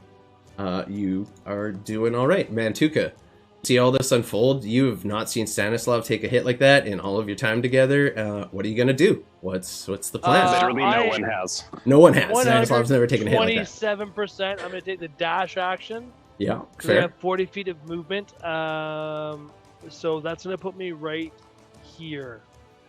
Okay.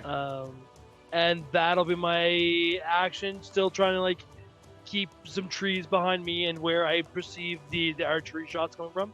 Okay, because as you begin dashing through the forest, breaking your stealth, that individual is going to see you Yep. and take a 100%. shot your direction.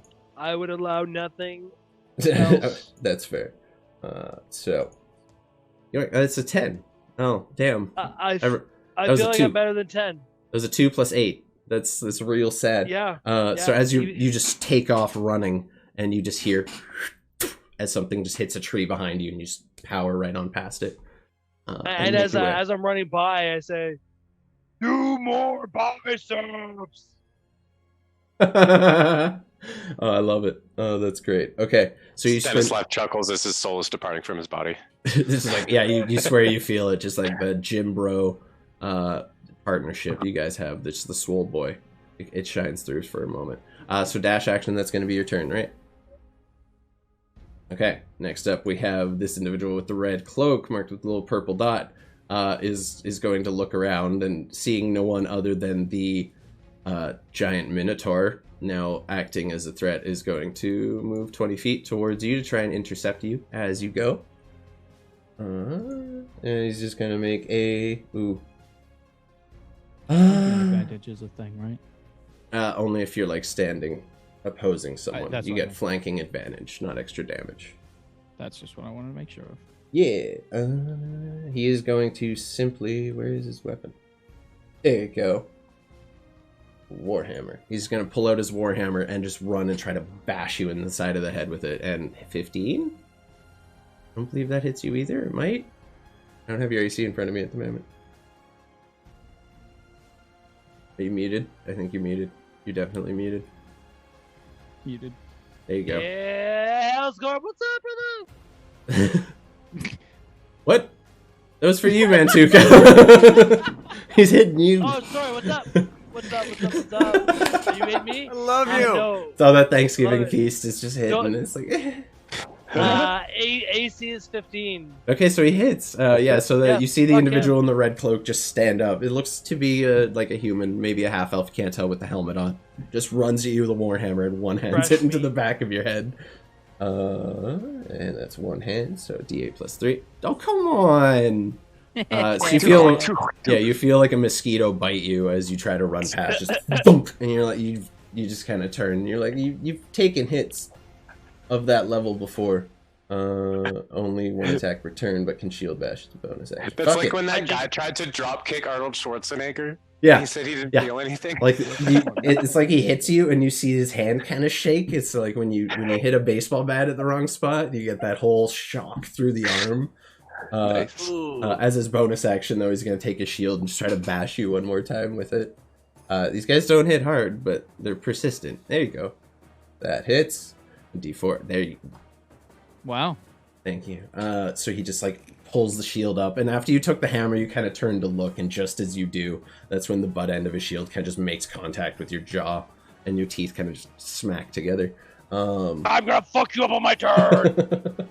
I need you to make a DC 12 strength saving throw. I'm Who pretty the sure. fuck is this guy? Who the fuck is this I'm guy? pretty sure you'll be able to handle this. I hope so. I hope so. Chris, you're muted too.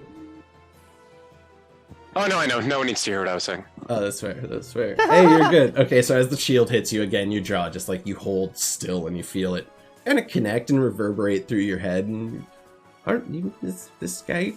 At very least, he's managed to hit you. You don't like that very much. You're do you? next. Of course not. All right, next up is gonna be the archer in the tree. You guys rolled really low on the initiative. Eh? Rough. You're dead. Is that me, but I'm fucking almost dead, bitch. At least they're not executing you. So there's only like one person visible right now. So this archer is gonna just like look down from the tree at the giant minotaur walking towards him and just fire down at him. That's pretty much all he's got right now. Shit. They're not even trying. Oh shit. Okay, so 20. You take 11 points of piercing damage from the first shot as an arrow just right into your pectoral. You kind of just look down at it. You're starting to take a couple licks here. It gets one more attack on you. It's 20. Wow!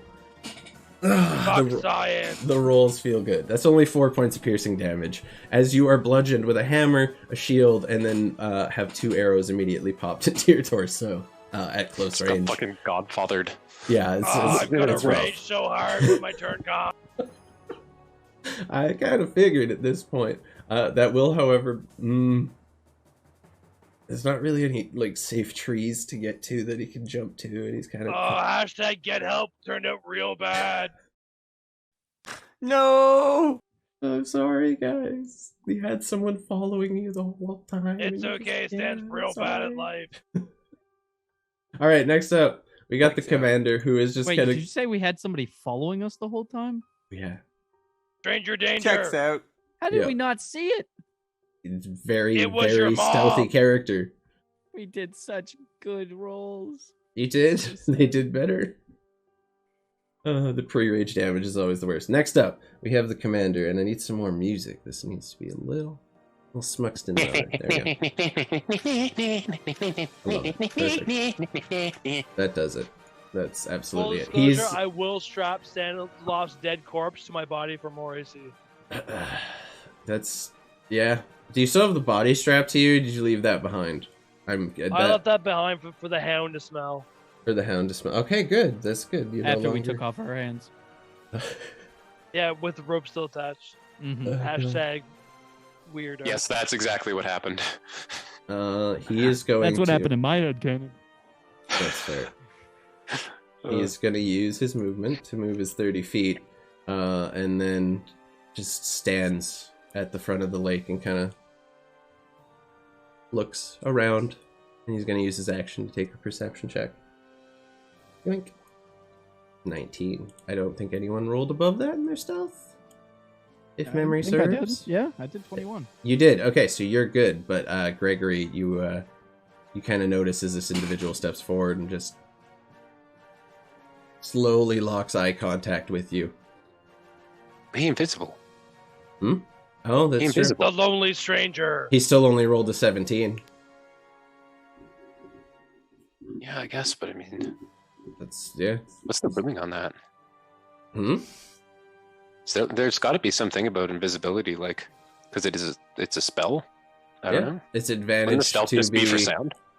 No, stealth is its advantage for like the roll and he got a 17, and it is what it is. There's a number of factors. He's like standing in the rain, so there's essentially like an outline of a figure standing there, like watching, trying to be stealthy. Someone sense. moving through the bushes and stuff. And he does spot you. And he just kind of smiles. You see a grin kind of curl across his face. And that's going to be his turn. He's going to stay silent for that little bit. He was, doing the impending doom thing. Next up, this guy is going to move up to the only other visible target to him. Mantuka is going to take some more hits. I feel genuinely bad at this point. Don't. It'll be fine. Just kill Mantuka. Straight murder Mantuka. Same deal. He's not here, though, so I don't want to beat him up too bad. This is going to be great. Oh, there we go. What's up? 17 to hit. Fuck Mantukas! Fuck off, yes.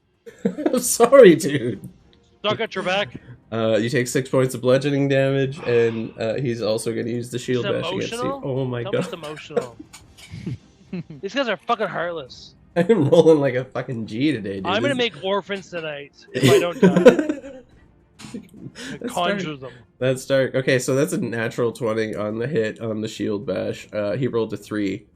Times 2 is 6 plus 3, so you take 9 total points of damage. 9? Yeah. Fuck, this guy's not And fucking you- bullshit. You need to make a DC 12 strength saving throw, please. Holy fuck, I just feel so active with bullshit. I'm sorry.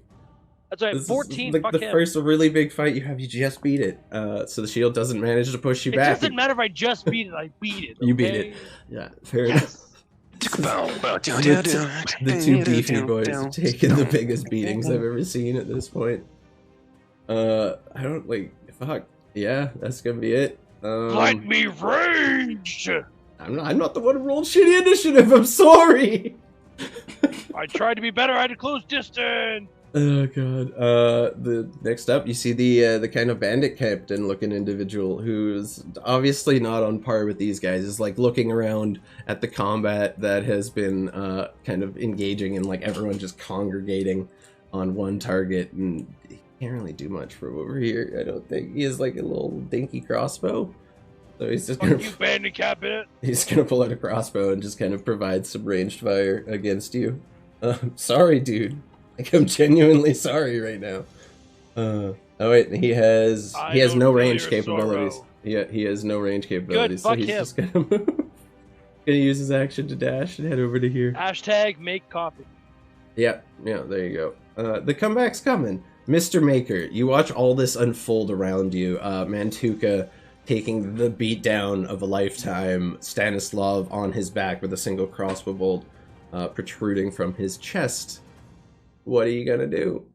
So I move here first. And Okay. then I don't know how the healing word for the construct works, but if he can hit it from there, then I'm just gonna. Yeah, go it's ahead and just heal like a word. standard healing word, but it's a little beefier. Okay, I want him on Stanislav. Yeah, I think the range on that is like 60 feet, if memory serves. So. I move to flank Okay. purple guy with probably can do with Mantuka. Oh no, he's good. He can do it from over here. So real quick, we'll do the actually we'll do that after your turn. Do what you're doing first. Okay, I flank With Mantuka. Got it. Roger that. Then I want to swing green flame blade Mhm. with my scimitar. I don't know how I. You rolled That just- damage, but that's like the extra fire damage. Okay, cool. Ooh, And then I got that. you rolled a nat 1, but you're invisible, so Okay. you attack at advantage. I also am at Roll advantage again. anyways because I'm flanked, right? Yeah, that's true. 24. That's much better. And you're attacking one of the Imperium footmen. Got that. Plus Okay. the extra 1d8 damage. Yeah, they have as you're kind of. Oh yeah, that's true. So roll your extra damage on that. Yeah. As you You kind roll of the step up reverse. behind him, invisible, and just kind of lunge out with your blade that is now kind of erupting in green flame. You see it just burst with this fire energy, and he kind of like stretches and looks over his shoulder, not realizing there was another threat there. That was a pretty gnarly hit. 23 there, and Yep. then as a Ouchie. second target, it can hit the second target for 1d8 plus 5. Yep. What's the range so- on how far it can hit the 5 target? feet. Yeah, the other Which is target right is next right to the next to other him. guy. Yep, you're good. Yeah. Absolutely. Okay, I'll write that down. So Just kidding. It's a new dice roll for him. what level are we currently? 8. Level 8. Yep. So at 5th level, melee attack deals an extra 1d8. Yeah. So that should have been 2d8 instead of 1d8? Or does Sure. it just... I think it just automatically does it on D&D Beyond at this point. I could be wrong, though. I don't have your sheet in front of me. Because I am at 5th level, but it only rolled 1d8, and it says at 5th level, melee attack deals an extra You 1d8. rolled a 3 and a 4 on your slashing attack. For your... Okay. Oh, no, that's the D4. Yeah, I don't know. The spells are being all wonky and shit. So I'm just going to roll another 1d8 on that first target. Go ahead. Yeah, send it. And then for the second guy, I hit him with just 1d8 plus 5. Okay. So that would be... Oh shit, you roll an 8. Yeah. Nice. Damn, okay. So that'd be 18 on the other guy, on the pink guy, and then however much all that fucking damage. Yeah, too. they're both looking pretty rough already. You gather... like, they have a passing skill. They kind of went hard on Mantuka. You gather a lot of their strength is in their armor, and once you bypass that, they're getting a little on the squishier side. And, like, you can see, particularly the one who took the brunt of it, starting to already question the decision or position he has put himself in as he kind of looks over his shoulder and sees you there as this green flame erupts, striking his companion next to him as well. That was a pretty good hit, man. Shit. I'm playing in that. Is that your turn? You now have the robot. I as would well. also like to take another attack on him Sure. because I have extra attack You do. as well. So I can Get him! Since Get that's a him! cantrip, Do I it! can't use Green Flay Blade again. It's just a No, regular it's attack. just the one attack. Yeah. Okay. You can do it! Okay. What'd you roll? That's just the That's damage. just the damage you have to roll there. Oh yeah, right. Duh. Yeah. Sorry. No worries, dude. Just I auto always- hit. You hit anyway. You've managed to find like the weak points in this armor, kind of like under the arm where the chainmail is kind of visible, like under the plate, and you're kind of just like jabbing into these vital areas. 8 points of slashing damage. He's already like... You did 29 total last round to him, right? If memory serves. 21? So, yeah, no, fuck. That guy goes down immediately as you kind of just step forward with the blade and like ram it up under the armpit and into the torso at this kind of awkward protruding angle. Just for posterity's sake, Yep, I do yep. still have advantage. So You roll the exact same. That's almost as impressive as a nat 20. Yeah, so as he kind of like goes up, one arm is kind of awkwardly protruding and it kind of, you see like the blade kind of through the front of the armor and he kind of just collapses as you make pretty quick work of one of these individuals. and I'm still invisible. Invisibility breaks when you attack, usually. Okay, Yeah. that's fine. Good try. A good try. Solid effort. Solid performance. So one of them goes down. That was a lot of damage for one round. Okay. Moving on to your robot. He gets essentially an upgraded healing word at 2d4 instead of 1d4. You're going to do 2d4 healing plus your spellcasting ability, whatever yours is, because he uses your stuff. So 2d4. Yep. 4 plus your spellcasting modifier, which I think for you Plus is 5. 9. That's all. You heal for 9 points of damage as you kind of come to, your eyes opening, and this bolt is sticking out of your chest. You see unnamed intern, the small, loyal robot companion who takes untold amounts of shit, just coming over to you, and from one hand is kind of firing this kind of green aura, like a green light almost, like that just radiates this kind of energy over your body, and you It's feel cold plasma. it's called plasma. Yeah, just Cold plasma. Yeah. It's blue. fair enough. It's a It's real blue. thing. You should. Okay, Ooh. it's your robot. You tell me. I'll hit you up with the details. Okay, It's a real okay, thing. It fair actually enough. Sterilizes without burning. It's like a. Oh fire. shit. Yeah. Okay, Cool. okay, cool. I'm down with it. Either way, you find this little robot man healing you back to life, and he kind of looks down and he's, well, you can't go out yet. They're gonna need your help. And he seems a little shook like watching everything somebody- go down. Yep. I cough up a bunch of blood. Yep, absolutely. And there's like kind of a blackish tinge to it. Like it almost has that That's fair. similar tar-like substance.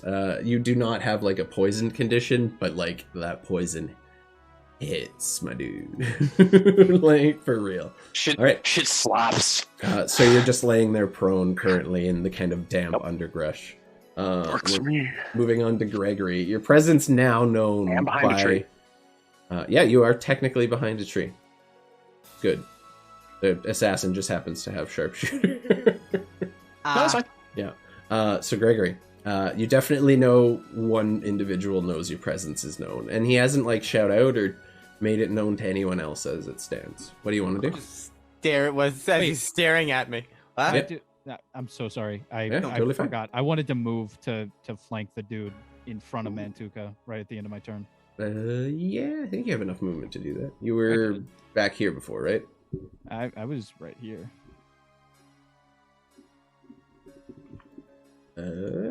You can move to 30 feet unless you have 40. I think you have couldn't 40. I couldn't move. Just Yeah, you ran out of movement. I I mean, I guess you could have like gone around this way and then That- backtrack. that's- That's I totally wasn't- fair.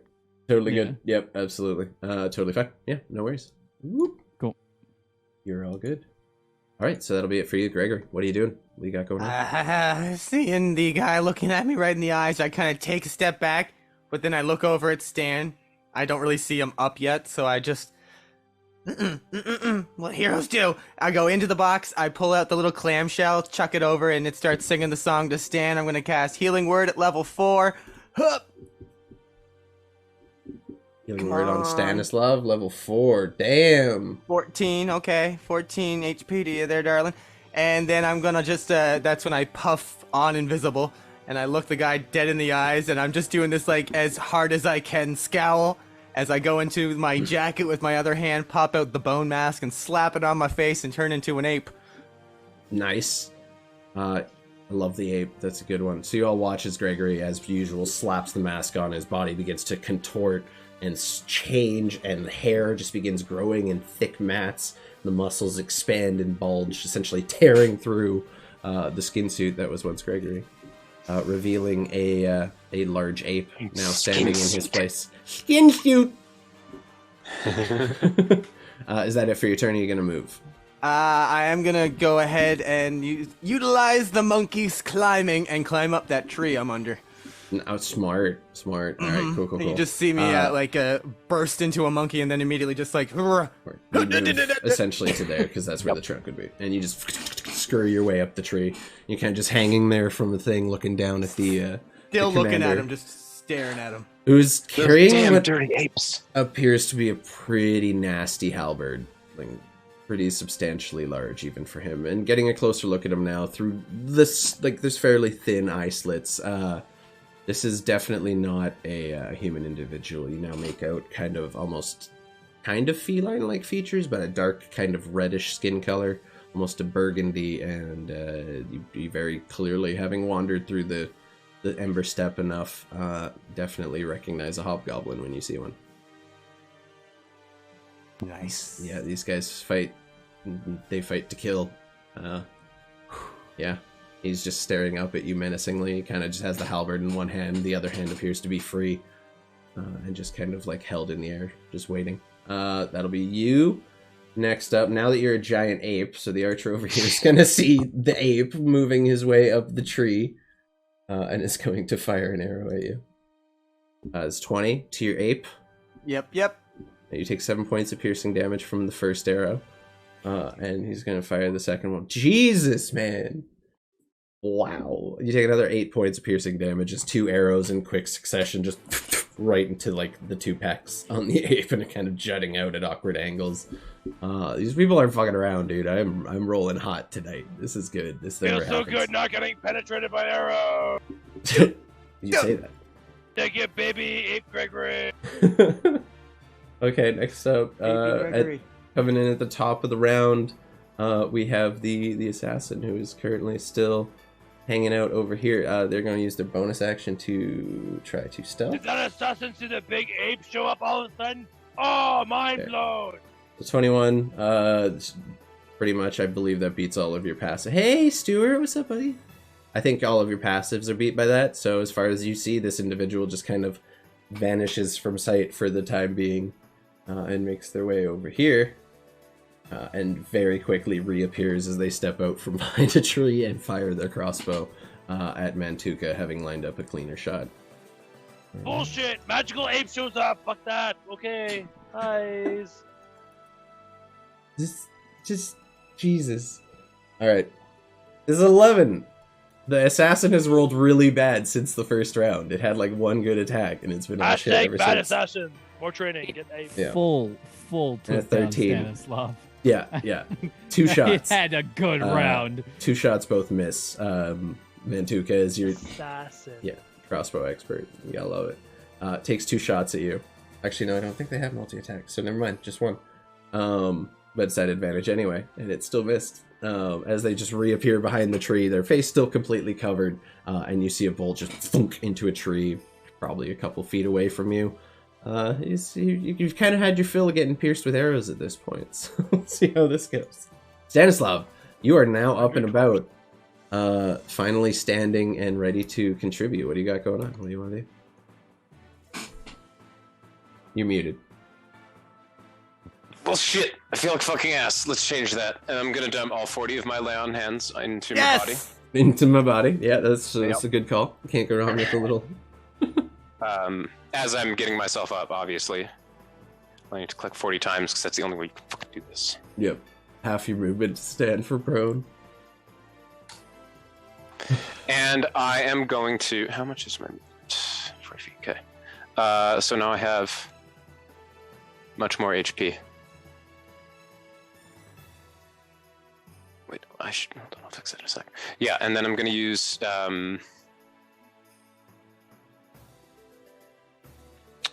my bonus action to cast Shield of Faith, and then I'm going to move 20 feet towards Mantuka. What's your total movement?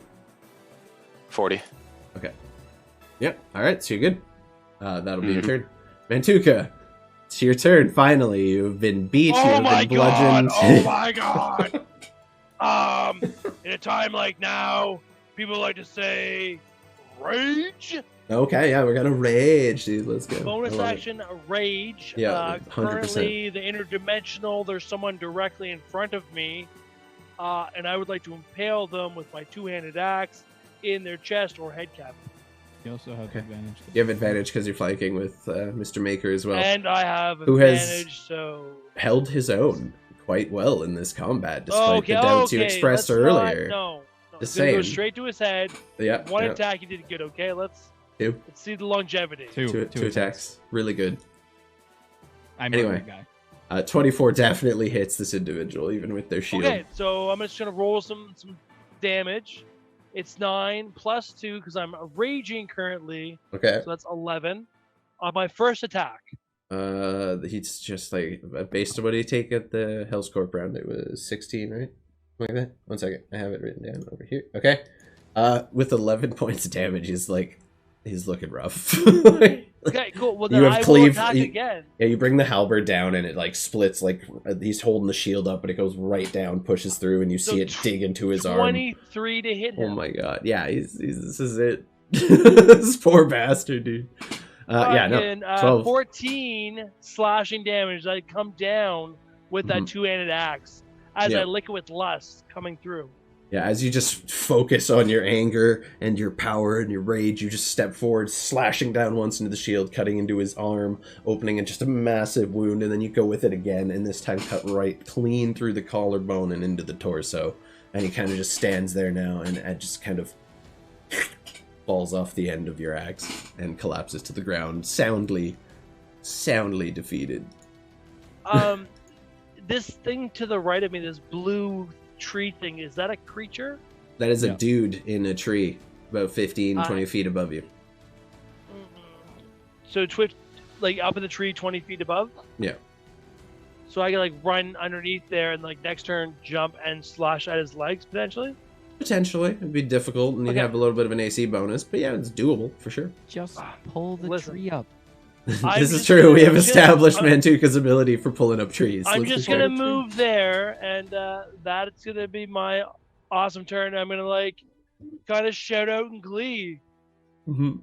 I'm just pissed I've been rolling like real good with the 2 weakest people on the field, like consistently, and the assassin shit the bed except for round 1. But it's fine.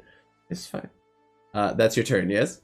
You're talking about shit the bed. You literally like I literally said Round except bed. for the first turn. Except for the first. I guess. I specified. Mantuka, that's your turn, yes.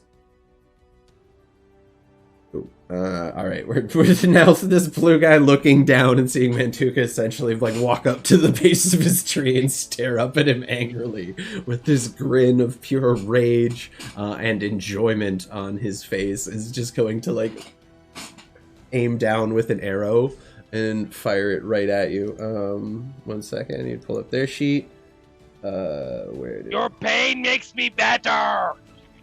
Only when I'm raging, and it's non-psychic. Yeah, that's fair. Funny, you should mention that. As the archer, as the archer is staring down at the tree. You've never fought the Imperium archers before. Stanislav has. He remembers how this works. He looks down at you, and as he's like about to draw the arrow, he kind of twists his hand around it, and you see a kind of blackish, shadowy energy kind of engulf the end, and he pulls it back, and it imbues into the arrow as he fires it directly at you. And he's let's go ahead and roll that. He can only do that. He does not know psychic is my like Achilles heel. Fuck this. No, fucking it's jabron. not. You do fucking. He missed the first one. That's a waste of his psychic arrow. He has Yeah, two fuck your choices. psychic He has arrow. two choices, and this is the only one that works in this scenario. The other one is not He has useful. 3. He can lay down and die too, because I'm gonna. No, he's murder not him. doing it. He's gonna do the exact same thing as he misses, and he kind of looks down at you So many in choices. anger, and just do it one more time. Kind of, you see it kind of like dissipate at the end, kind of suggesting this is probably the end of his power. He's gonna fire one more time. Come on, baby. Yes. There's 9 points of piercing damage from the arrow, and I will open my mouth and accept it in my open throat. okay, the arrow just fires into your mouth, pinning your tongue to the roof of it. As you take You hear a that finally damage. coming from the Yeah. from outside. Oh, brutal. As the arrow makes contact, you see this blackish kind of energy erupt. You take 2 whole points psychic damage because I rolled like shit. And that's not why he was doing it. He was doing it for the effect. I need you to make me a DC 14 wisdom saving throw, please.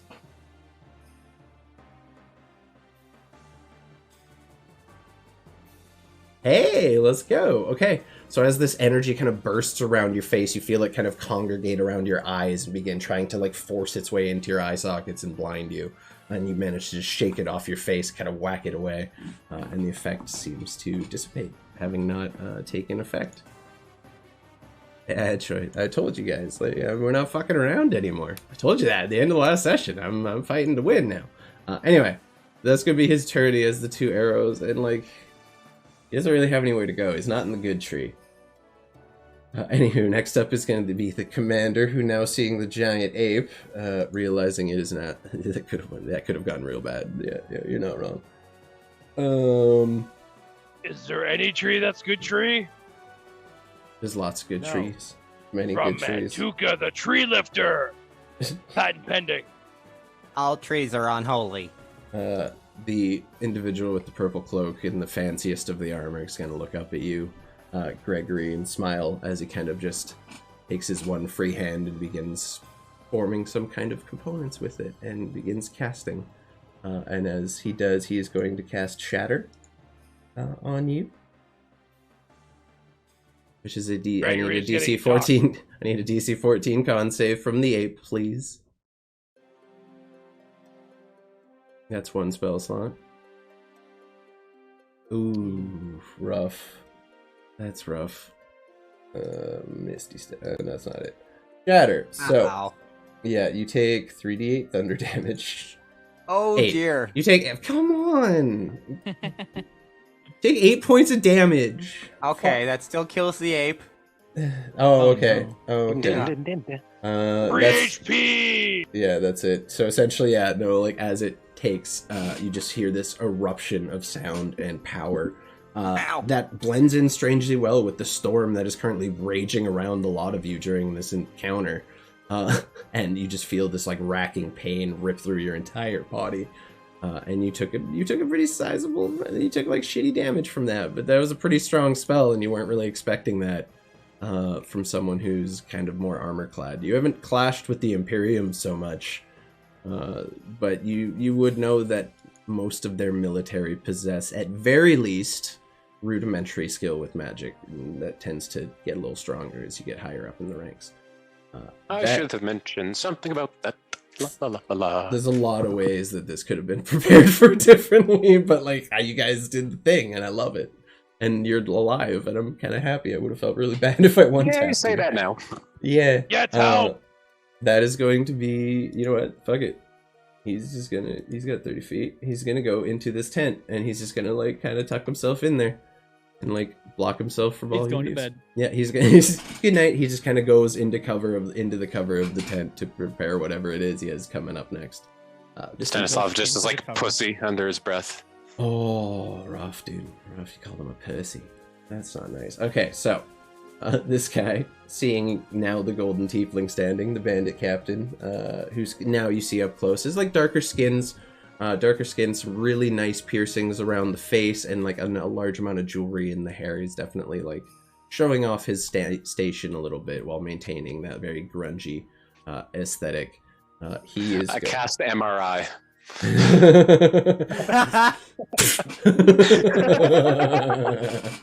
Magnetic field. Is there a magnetic field spell? That would be killer. So he's just gonna throw a dagger at you once he's within range. He needs to be within 20 feet. Oh god. So he's just gonna move. Is this orange dude? Yeah, orange dot.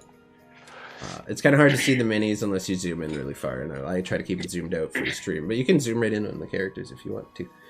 He's just gonna make his like single dagger attack, and he's just kind of walking. He's gonna like underhand throw it towards you with a 15 to hit.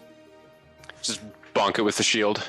Yeah, it has no effect as he kind of just like pulls out a scimitar, and it looks like he's readying himself, but he kind of like takes a second to look around and realize he's kind of the only melee combatant on the field at the moment.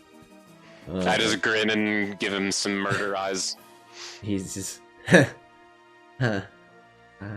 he smiles kind of awkwardly back at you with a little bit of fear in his eyes. Mr. Maker, you're up. Yeah. You see these events unfolding. Give me un moment, por favor. Heal the Minotaur, heal the Minotaur. I will fuck everything that moves. I would love to, but unfortunately. There he is. He's got a 40 feet, which means... Yeah, I want to move my my little dude. You're gonna move unnamed intern into melee range? Okay, cool. Yeah, I wanna Love move it. him up there. Something tells me that he don't fuck around. The robot? No, the steel companion or whatever of the artificer is like low-key pretty useful. We just made him an unnamed intern because it's hilarious, but yeah.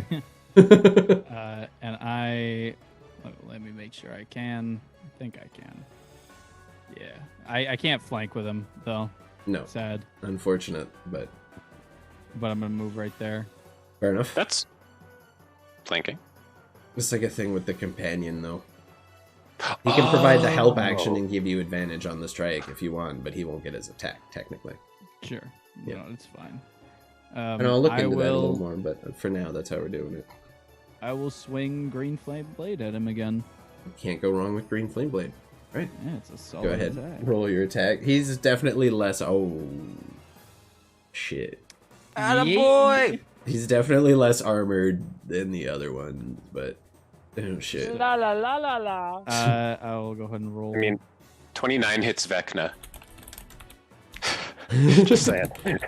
Artificer earning his keep. Yeah, dude, for real. Alright, so 10 points of slot. You rolled a 1 and a 3 plus 6, so 4 plus 6. And then Times 2 for the Yeah, rolls. so 8 plus 6 would be plus 14. the Yeah. Green Flame Blade as well, which is what I was rolling. Is it? It's the second one, right? The D8 plus 5, not 6. Okay, so also 12. 7 times 2 is 14, plus 5 is 19. The total on that is 19 plus fucking math, 14. Hellscorp, I just want to let you know that 33. you are more than welcome to play sick 33, 23? anytime that you want in the campaign, because you are on fire, bitch. Yeah, 1 second. Let me check this guy's HP. Oh, yeah, he's still up. He takes it. He takes, like, all of it and just absorbs the damage. He's not happy, and he's, like, definitely looking quite concerned for his well-being right now, but he's still barely standing. That was a substantial hit, though. Like, as you kind of just ready up, prepare your green flame, and just unleash it across this individual's back as he kind of cringes, as he was kind of like occupied with the kind of diminutive robot approaching him from the side. I'm doing it again. Yeah, do it again. Oh, that is unfortunately a natural 1. That's all right. So that one is a critical failure. Such is the tides of balance. Yeah. Does not matter all that much, however, because I am gonna swing with Force Empowered Rend. By the Steel Defender. Yeah, so your next attack, as you kind of like step in to try and hit him again, you completely lose your footing in the wet undergrowth, the kind of mossy rocks that surround this little bit of a lake, kind of a pond area, and you stumble and just like kind of have to put a hand down and are currently looking up. You're not quite prone, but you are in a position where potentially he's going to be able to hit you a little easier. However, your Steel Defender rolls a 13, which unfortunately does not hit. He kind of comes in with the what does he use for his attack? This could be manifested any way you want it to. He literally just takes his hand and has a little piston behind it.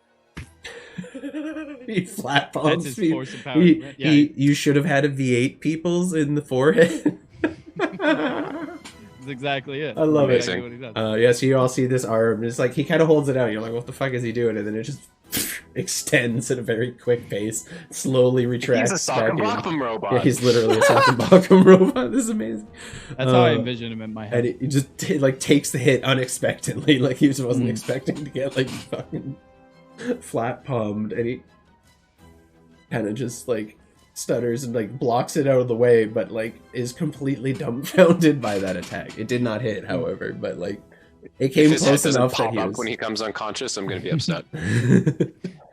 He does manage to avoid the damage from the attack. He's definitely taken aback by it. I do believe that is your turn, however, correct? That is my turn. All right, not ape-like Gregory, you are up. Your ape form having been diminished immediately by the casting of this seemingly extremely powerful spell. And just you see a very confident ape go to just a kid, just like still kind of confident, but just not looking quite as menacing. But I am just seeing him run into that tent. Not on my watch. And I'm gonna just reach out one hand, and in my out of the toy box just flies a little fox-like thing into my hand, and then out of my hand right above the tent. Gonna cast Flaming Sphere at the 4th level. On the tent? Okay, you want to link that right above the tent. In the chat. Just so okay, so it's above the tent, so it's about 10 feet on the in the air. And doesn't it then make like a slam attack or some shit? Yes, sir, it does. With a bonus action, I can move it 30 feet and slam it into things. I'm gonna do that, and Goku Spirit Ball his goddamn tent. I love it. I love it. 1 second, just pull it up the spell real quick. An unoccupied space, that counts, because it's above the fucking tent. Oh, that's great. And in the center of it, you can see just like this mischievous looking fox thingy. Okay, real quick, what is it? Is it a melee attack or a ranged attack to hit them with the spear? Is it a save to dodge it? Think you have to be, if you end your turn in it, you take the 4d6. Okay, it doesn't do damage on the slam. That's a bummer. But I like to think that you can just see right in the middle, just this little guy. You do have to make the save against it, so... Yeah, because you rammed it into them, it like auto hits, they have to save. What is your spell save? It is 15. Okay. 15. I'm guessing it's a dex save on that? Someone use their channel points immediately! Do it before he rolls! Quickly! No! 17. What? He rolled a 17. Actually, you know what? He's in the tent. He does not see this coming. I'm going to say he's at disadvantage.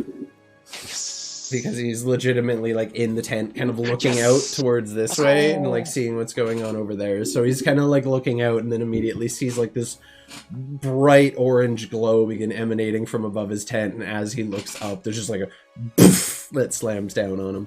What's the damage on Flaming Sphere? 15. 15. Okay. Shit. Okay. Doesn't it set him on fire too? I think that's only if he stays in it. But the tent is definitely like now aflame. It is now burning, and it's also like flattened. Still supporting a bit. There's like a little bit of support coming from one side, but you definitely kind of squish the tent a little bit. It's a 5-foot diameter fireball. Yeah, that would probably crush a tent, right? Yep. I'm gonna check that out. That's definitely good. Is that your turn? Yeah. Okay. You just hear from in the tent. She's like, "You little fucker." He's just like angry. You just hear like what essentially starts as words and evolves into pained growls of anger as he kind of deals with the damage you have now inflicted on him.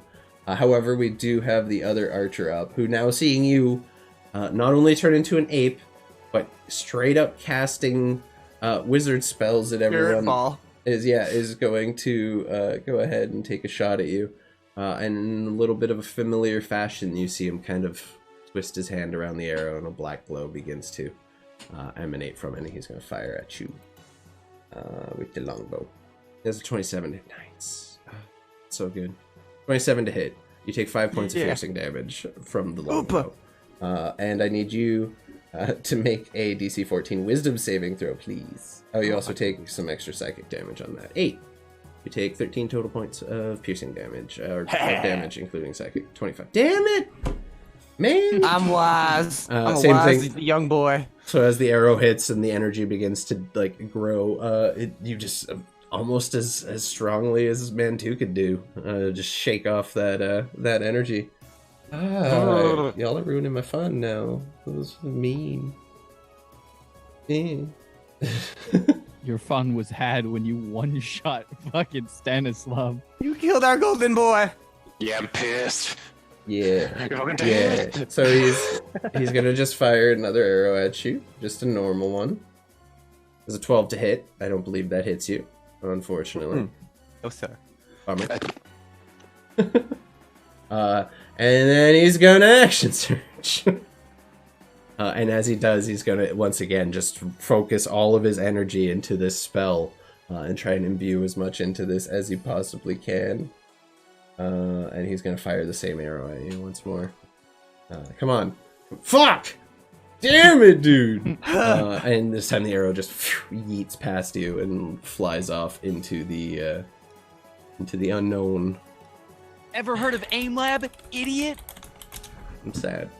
I'm missing all Mr. my Maker's developing AIM Lab. missing Yeah, that's all my fun attacks. Fucking- Okay, so the assassin, seeing that Stanislav has now stood and is actively engaging in the fight, seemingly having a little bit of a focus on you, is going to begin firing at you again. Actually, real quick, before she do that, she's got bonus action hide. Gosh, she's so fucking far away. Yup. Fuck. Ah, Okay, so as she's like trying to move through the trees and hide a bit, and like slips her foot and kind of would you loses like it. to know You something funny? see a bunch of what? My passive is 10. She still Nice. hides from me. You see like a bunch of leaves move, and you think you got her, and then she just vanishes. Thank you for the honesty. I appreciate that. It's Just as, like, Stanislav, man. That's He's why got I said I don't specialties do and crit fails. weaknesses. Yeah, no, you definitely like everyone else is like acutely aware that where this person is, but you're like, where the fuck did she go? Wait a second. Is 11 technically? Like, did JT just also give fair? advantage to the assassin? That's not how that works. I'm just being honest. Technically, it is. No, 11 beats it because Nat 1 isn't a crit fail unless it's on an attack. Is how we've always done it, and an 11 still beats the 10. So you all know exactly where she is, but before you get a chance to point it out to Stanislav, she's going to make a crossbow attack at you with advantage for 26. Yeah, it hits. That's going to hit. Okay. That's D10. So you're taking 9 points of damage plus 15 for sneak attack, so 24 total points Cool. of damage. And I need you to make me a Constitution saving throw, please. Oh, nice. Oh yeah, I'll Greg, take for Gregory's. concentration. What did you? Yeah, no, sorry, I forgot about that. Never mind. Concentration. Yeah. Okay. I rolled a 12. Okay. Quick. Where's my assassin? There we go. Do you understand? Peace out, Girl Scout. You take 27 points poison damage from that. 7d6 Yeah, dude.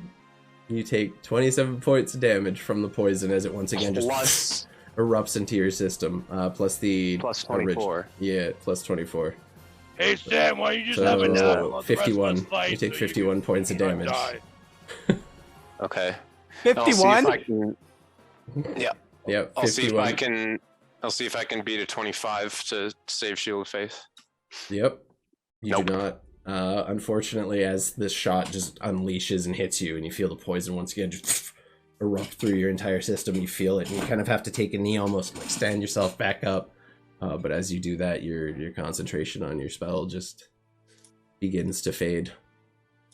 Yeah. That's unfortunate. You take the hits, and that I I'm still up. believe does a little bit of movement. So she's just gonna keep kind of circling around the camp here and hang out in the treetops. And since she switched trees, she needs to make just an acrobatics check to see if she does so without falling. Eat shit! Eat shit! Eat shit! Can you imagine? The whole fight's going so good, and then it's a plus 10. It's a 20. Is she fine? She good. Goddamn. Can you imagine? Goddamn. Like after all that damage and all the shit she's done to Stanislav, just falls to ground level where he can. Yeah, exactly. Right on her face. Yeah, just impaled. That'll be her turn. However, Stanislav, you're up. You're having a rough go at this. This is probably the worst time you've had in a fight. What do you got? Yes, I am. I fucking stare daggers down at the assassin and think about doing a thing, and then realize that I can do another thing that might help me a little bit more, and I'm just gonna go run over towards Orange Dude. Can I fucking, like, half body check Mr. Maker out of the way so that I can have that flank? You don't It's get not flank, advantage it's from the other his way. companion, unfortunately. You'd have to push his companion out the way. Oh, I thought that was just him. Okay, never mind then. Which you could probably pretty easily do with UI, but I would say it would take your That's fine. action to actively move No, I the don't wanna do person that. out of their space. Yeah. Nope. So I'm gonna just come up and battle axe this bitch. I'm just gonna beat his ass. Send it, dude. Yeah. Go nuts. If it doesn't die, I'll flank next time. That is a That's a 13 to hit. That does not hit, unfortunately. As you kind of Okay. approach and bring the battle axe down, he just brings up his scimitar and ping, manages to parry it out of the way. He's getting like frantic, but he's like holding on by the edge. He's just parrying things left and right. Wait. Bitch. Wait. Waiting.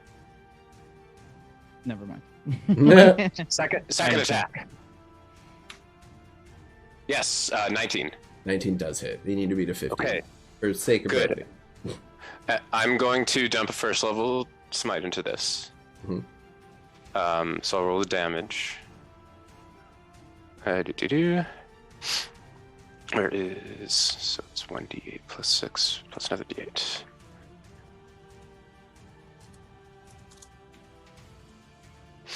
Ooh, so that is 18 points of damage.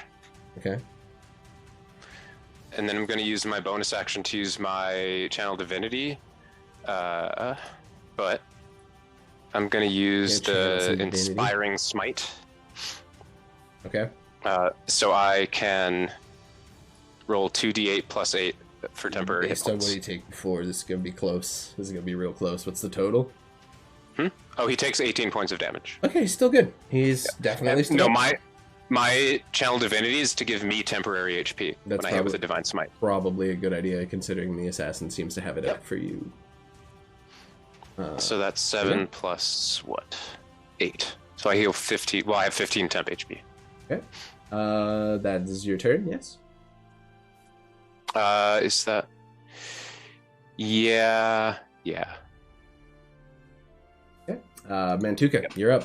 The combat is raging. It hasn't really gone in any direction yet. You've taken down 2 of theirs, Yes, but the biggest I threats are still. You Raging. too. This the orange Oh, yeah. guy that stands dealing with, he's still alive and vivacious. Yeah, the one in the tree above you, who's just slightly No, out of no, no. reach. No, this the one in front of Stan. I'd say he's like he's close to bloodied, if not already. Yeah, it Hovering doesn't matter. around the I'm middle. gonna use my I'm gonna use my 40 feet of movement and go there because I can hit him without advantage.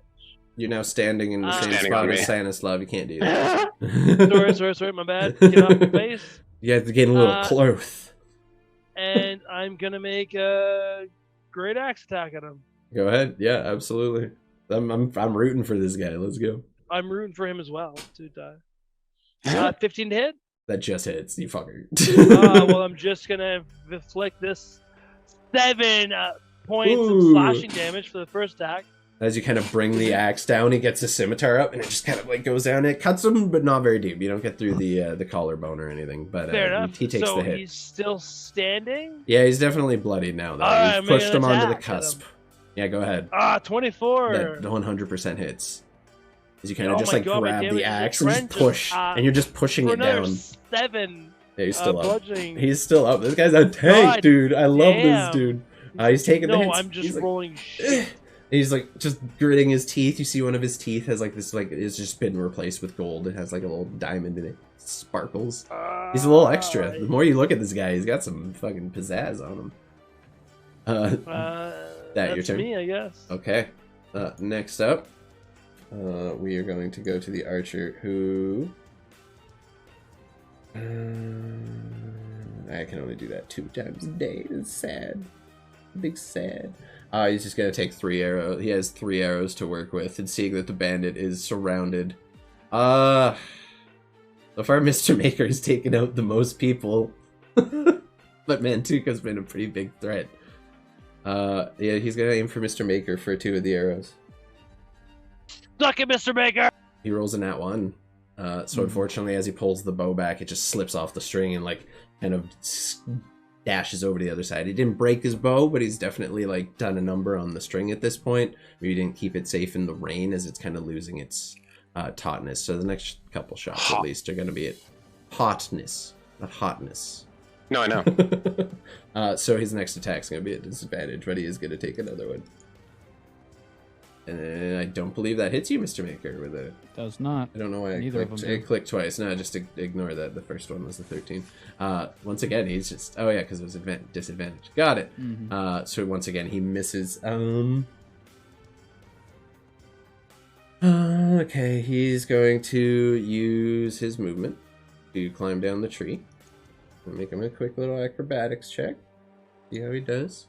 He does alright. He makes it down without costing him any real movement. And then he is going to use that to dash over here, and then action surge. And he's going to Did you just sprint. jump out of the tree? He essentially just slid down the tree. It was only about 15 feet up, like 20 feet. So he did all right. Good acrobatics. He's going to run over to here. I think his movement is 30 feet. So he's going to kind of head towards where the other archers are, so they can kind of just focus their fire in one direction. That will be his turn. Oh, shit. I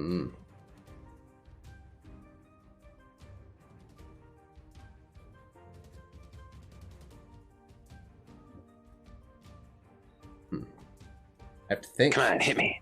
Yeah. I want you to hit me. Right, well, it goes up to the general's turn, who is like equal parts annoyed with Gregory, but now sees his ally almost completely surrounded. He's not sure what he wants to do.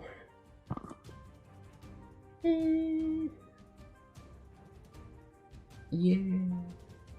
Could do that and hit all 3 of you. He's gonna come out. This is a tough one because he has like a personal grudge with Gregory now, but wants to deal with you guys too. I'm gonna roll a d4. If it's a 1 or a 3, it's going for Gregory. If it's 2 or 4, he's gonna deal something with the group. That's going for Gregory. Sorry, buddy. I apologize. So he's gonna turn to you and once again, kind of Apologize for nothing. actually, you know what? He's instead of moving that way out of the tent, he's gonna. No, he's good there. It's probably a good spot for him. Actually, this is a tough like decision, honestly. At this point, he is going to. Let it buck. Send it. Yeah, get some. Yeah. Full force. No hold back. Get some. Oh, he doesn't have many other things. Gregory's He's about to die. fairly limited in his spells, though. That's the problem. Baby, Gregory is weak. He must die. Okay. I must be cold. He's just gonna pull his hand together and once again and kind of just run it down his blade, and he's gonna throw what appears to be a number of magic missiles straight towards you. And it's 3 darts, all 3 of which are heading Oh, how the straight. turntables. Yeah, are heading straight for you in the tree. If nothing else wants to knock you out of the tree, just hitting you with nothing but force damage. So first one, take 5 points of force damage. Second, the second. There we, Fireball's gone. or the flaming sphere. Yeah, you take another 4 points. Do you have Warcaster? You do. Oh no, you don't. Shit. And another 3 points of force damage. As you take a grand total of 12 points of force damage as these magic missiles just erupt from his hand. Just poof, poof, poof. Very like Gundam style, like spinny, very like rockets. It's like, oh yeah, it's a little intimidating. I'm also going to say I'm going to have you roll a dexterity save to see how well you hold on to the tree as you're currently just essentially a child hanging. Okay, you're good. You're good. It was a low DC, but you just took 3 big hits as you're kind of like trying to hold yourself up in the tree. You do manage to maintain your grip, however. He just smiles at you, and he's going to use his. He's going to go into this tent, get some more cover. He has a strat here. He has a plan. That'll be it for his turn. Next up, this individual is going to use his fucking action to disengage. Move back 5 feet and then move his remaining 25 feet towards this individual. And that's going to be his turn. He's just like turning tail and trying to get to a more advantageous position. That's actually kind of good because now we can split up without taking attacks of opportunity. True. Does he have any bonus actions? Let's see real quick. We'll double check. No, you don't worry about it. I'm sure he doesn't. Oh, he has parry. Well, he has parry that I haven't been using, but it wouldn't have made a difference now. Anyway, yeah, so that'll be his turn. Mr. Maker, you're up. What do you got going on? I'd like to move my little dude right here. Yep, your unnamed intern can definitely move. Yeah. He is 40 feet, if I remember correctly, right? He does indeed. Plus 10 right now because he starts his turn within 10 feet of me due to my aura of alacrity. That's true. Cool. So yeah, I want him moved there, and then I want to swing with him first. Okay, so you're gonna move him to the back of the, let's just call him the pirate captain or whatever, the bandit captain for now. Mm-hmm. Sounds good.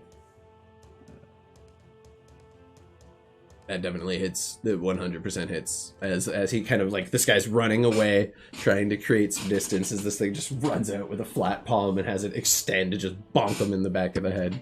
For 8 points of damage. He's looking really rough, dude. He's like he's not on death's door yet, but he's like a couple more of those. He's not gonna be out. Like he's hanging in there.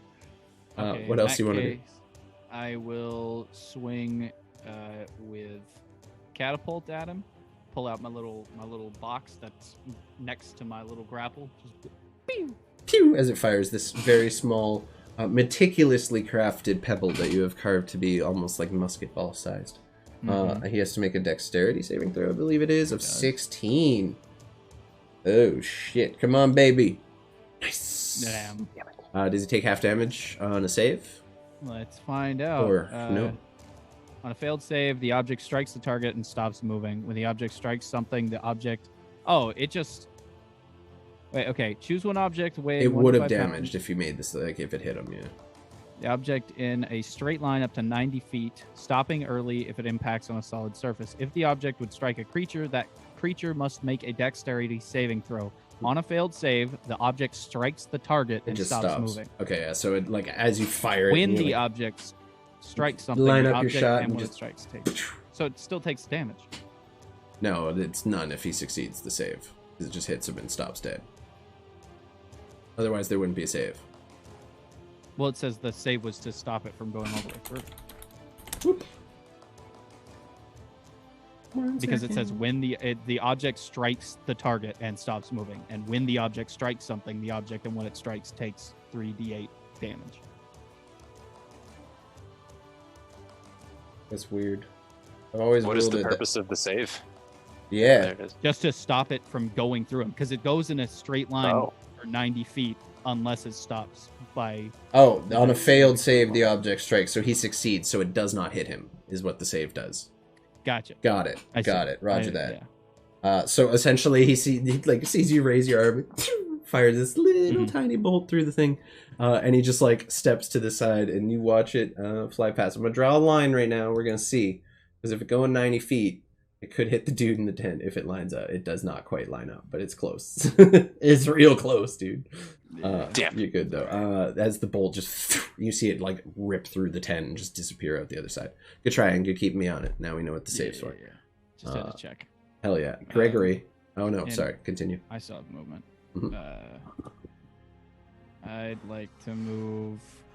You 50 feet of movement because you get 40 because I have 40. You also have 10 extra because of you're also within 10 feet of me. Yeah, that's the 40. That's that 40. Right. Actually, you know what? I'm gonna move right in front of him. Okay, you can cut off the retreat. Yeah. Okay. Alright, so as you do that, you step around the pirate. You see from inside the tent a massive halberd just begin moving towards you as you enter this individual's range of attack. For anyone who's seen Mantuka work, it's very similar to an ability he can do. So he's going to make a quick fucking halberd attack against you. Whoop! This is 22 to hit you, Mr. Maker. Let's see here. Yeah, that would hit anyways. Okay. It's very touchy. Well, I had something I could do. Vicious Halberd was not a crit, so you don't do extra. You just take 6 points of slashing damage. That's a bummer. That was a rough roll. You take 6 points of slashing as you step into the range of this halberd, and it just swings out of the flap of the tent and just catches you on the way down. Wasn't the strongest attack as it could have, but he managed to get you. Next I mean, up. he did just get exploded a bit. So Yeah, he's a little out of it, and he's also swinging through the flap. He's not doing like a full. He's more of just a jab. Next up, we have the archer in the tree over here, who has used his action surge already, and all his arrows, which missed on Gregory, but he does still have 2 shots. So Gregory's going to take one at you, being that you're still an active threat. There's a natural 1, same deal. I guess the water has just been affecting the blowstrings at this point, as it kind of floppily lets fucking loose, and the arrow falls short by about 15 feet. is the string break yet? No, that was a different archer. So like now they both have damaged their shit. So his next attack is at disadvantage at you, Gregory, for 12. A little 12. Does that hit you? No, I didn't think so. Like, even you're not that squishy. This one does manage to like get to you and kind of just thwacks into the tree at your feet, just a couple feet short. The archers seem to be having some difficulty now. Next up is the assassin, who looks around and sees everything going on. And Stanislav, you once again see her eyes just fall directly on you. I just flip her off as she starts to target me. Yeah, you see her aiming the crossbow, and as she does, she just kind of like ducks behind the tree. She's gonna use her bonus action to stealth again. 14. Hurry up, do a push-up or a chin-up. So as she does that, she'll give herself advantage. Here comes 2 heavy crossbow, or 1 heavy crossbow. Oh, thank God for that. 18. Miss. 18 does not hit you, and they don't get multi-attack, unfortunately. That's sad. Okay. God. You see her just kind of like, you now figure it is a woman based on the form, and you kind of just see her like give one of these and beginning to look a little frustrated with herself. But good dodge, good shit. Damn, I'm sad. That's by 1. Yeah. My AC is 19. Yeah, that was hella close, dude. I don't have anything that can boost that, unfortunately. Next up, we have Stanislav now, who, like, at this point, even with your intelligence not being the greatest, it is abundantly clear That's to you. stupid. It is abundantly clear to you that you specifically are being targeted by that one individual. I'll give you that much. It's your turn. What do you want to do? All right, enough of this shit. Obviously, I'm not going to be able to get cover. There's like a big kind of stone over here that you could use. Broken down ass house. There's some trees. Yeah, no, definitely seems like she's hitting some pretty heavy hits. Okay, so I am going to cast Shield of Faith as my bonus action. Mm-hmm. And then I'm going to just fucking advance 40 feet towards her. Okay. Yeah, fuck it. Yeah, the water is like it's like a pond. It's only about a foot deep, so it's not really gonna hinder. Oh, that's you. water? Yeah. Does that not Oh. look like water? Yeah, that's like a I thought it was- kidney-shaped I thought that was pond. just a past. No, that is supposed to be water. That just came out a little dark. So that's like a little pond that's kind of in the middle of this. They kind of camped around it for the fresh water, and it looks like there was maybe like a little hunting lodge settlement here at one point, but it is not deep enough to really cause any issues. In the rain, it might start to be. You notice the creeks flowing into it have begun to pick up speed a little as the downfall continues, but yeah. Seeing as I'm knocking on death's door, I'm going to take the dodge action. It's a rare move for Stanislav. I like that. I like it. Plan ahead. So disadvantage when they're attacking you next turn. Is it free movement to go prone? Yeah. Yeah, if you want to drop prone, that's completely... Never mind. Drop prone I'm on going the to chesties. use my action to dash Okay. and get here, and then I'm going to go prone. Okay. Yeah, technically she's shooting at you with disadvantage. I feel like if you laid prone underneath an archer's tree, still gonna be able to hit you pretty good, but I'll give you How because about that's I the go rules. run into the entrance of the tent and go prone, Sure. Yeah, I'll so that I accept have that. less of an angle for them to see. Yeah, disadvantage, but still the sharpshooter not dealing with the cover. But yeah, I'll allow it. That seems fair to me. So you just like went under a tree with an archer in it and laid flat about 10 feet away from it. You'd essentially just giving them. You'd be actually be a harder target just standing beneath them, looking skinny. But for now, you're in the tent, and as far as you can tell, you got some decent cover and everything. Sweet. Mantuka, you're up. Mantuka is raging still. And with that, I'm just gonna run with the appropriate things selected. I'm just gonna run up here, kind of cut off ties to the tent and this thing, and I'm going to try to slaughter Orange Bubble. I just slaughter Orange Bubble. That's a good name for him. Yes. So I'm gonna That make guy doesn't have any my reactions left. All right, cool. Go ahead. first attack. Send it. God damn it! 13 to hit. No, Reckless unfortunately. attacks. What was that? What was Oh, that? with reckless attack. Yeah, that's what I Yeah, do. you're at advantage. No, that would be at much worse. Well, Yep. not much worse. One less. That's one worse, but still worse. But Still it's counts. okay. I'm still recklessing, so I'll do my second attack. 22 to hit. 22 to hit does hit. Yeah, no, on that guy Sweet, particularly. then I will Rolling in to smash see if you him get an at 20. for Yeah, 14. that's true. You're recklessing, so you may as slashing well. in case this happens. Not 20. No. No, it's close. 12 is not quite 14 enough. slashing. Oh, 14. That's just enough. So Yes. as this individual's like parrying and trying to dodge out of the way of all the attacks coming at him and everything, you just essentially come up behind him with the great eye or battle axe that you're using, swing it up over your head and just drive it down into his shoulder, and like cut deep down at an angle into his torso, and kind of just gurgles out his last and slumps to the ground at your feet. This is the second person you've cleaved and twixt today. Is he dead? Oh yeah, he's dead. He's dead. As I slaughter him, I want to like slam down my fucking hoof in his chest, and I would rip his fucking head from his spleen, from his like spine. Okay, yeah, sure. As he's going down, you just grab it and yank it out in your turn. At the end of your turn, you're left holding what is essentially like the way you cut is more or less like the upper right shoulder and head of this individual. I'll accept that. It's a gory scene. And gloriously, Mantuka will forfeit the rest of his turn. Fair enough. Holy shit. Alright. Okay, that's good. The other archer is up. See, it's a bit of a tricky one now.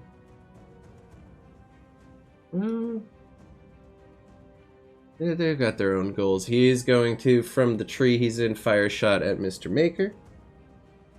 There's my archer. I'm sad that none of my arcane arrows worked. Not a single one. Kind of a bummer. 16 to hit you? It does hit. Okay, you take 11 points. Comma. However, comma, I like that. I will cast shield. Okay, so for the rest of your turn, you now, what's your total AC now? 21. As you lift the shield up and get the cast off in time, you see the arrow just bounce off, and they kind of like look at you, kind of acknowledge the magical skill, and then you just see them fairly quickly turn their sight to Mantuka. And he's gonna fire his last shot at you.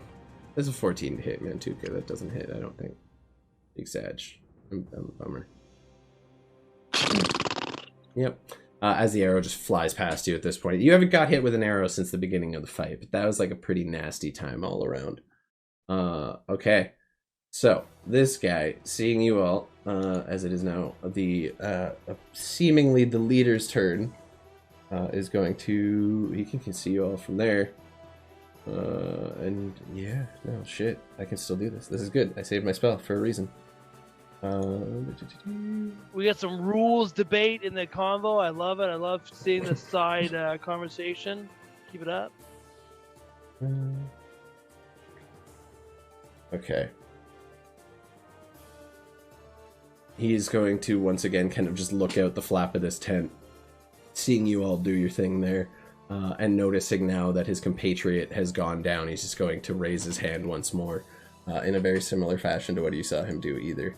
And he's going to cast... Didn't go... What? Didn't go through! What, chatter? Yeah. Yes. Yes. No, it did go through. There we go. So I need everyone to make a DC 14 save. That's Mr. Maker, Mantuka, and the robot. He cast it so he's just out of the range of it, but this goes off, encompassing the three of you in the 10-foot radius. Damn. That's 8. Damn. What do you want me to roll? And I don't want to. Constitution saving. I don't feel like as a saving Mantuka throw. doesn't really want to do that, but he will. Oh my god. Okay, that's so much better than that one I thought I was going to roll. Woo! That's an 8 plus 5. An 8 plus My 5. Flash of Genius. Ride my coattail, 13. Mr. Maker! Also, you need to do one for your robot. You should have a Okay. stat sheet for your Steel Defender somewhere. I do not have a full stat sheet, but One I sec. have enough. Steel Defender! I do have a con. We're fine. Yep, that's about it if it doesn't have anything else. Damn, alright. So Mr. Maker, you're the only one who's going to take the full brunt of this, Well, I didn't unfortunately. take the full brunt either. Just plus 5. You rolled Yeah, a it's still 13. 13. The save is still... Oh, that's a 13. God, Yeah. I'm It's a fucking 14 stupid. save. Yeah. Math's is hard. No worries, dude. It's late and you've been feeling shitty. I appreciate you hanging Yep. in there. We're going to be wrapping it up pretty quick here. So it is 3d8 thunder damage. So all of Mr. Maker, you take 13 points. Wow, I rolled so low. 13 points of thunder damage. The rest of you, since we round up, take 7. So that's 7 damage to unnamed intern, and Mantuka, you take 7 points of thunder damage, which I believe is reduced by rage as well. No, psychic isn't, but I'm not sure about thunder. I haven't played a Is he barbarian. bear totem? I will take You said 3 7 as damage? I am a bear totem. Oh, you are. So 4, because we round up. Roar. Okay, 4. Suck it, Donnie. It's just a little different. There you go. All right, so that'll be your turn, I believe, correct? Question for you. That'll be his turn, actually. Yeah, what's up?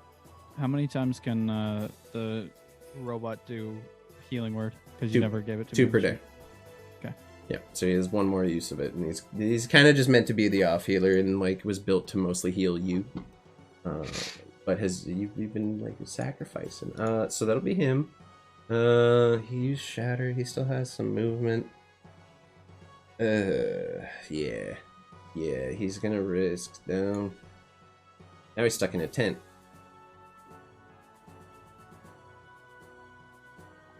I should have used the other spell. I got 1 more slot, but still.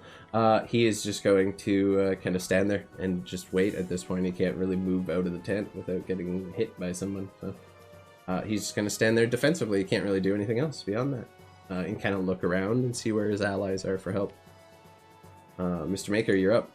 Having taken that hit as the thunder damage just erupted around you, and you kind of like your ears are ringing, your head shaking. The storm is still raging around you, which isn't helping you get your bearings any, but you managed to pull your shit together for it.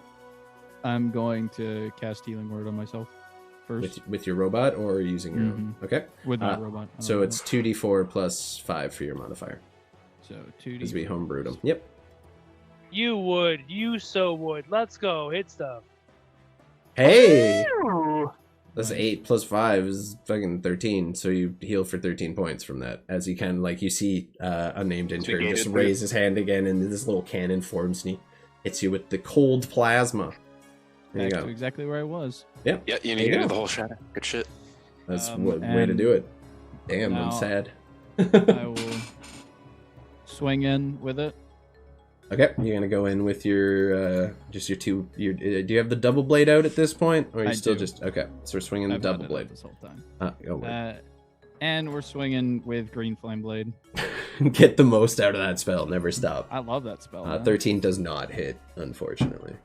Okay. As this Well- individual like just puts the shield up and kind of just like actually not having a shield, doesn't have it. He has plate armor.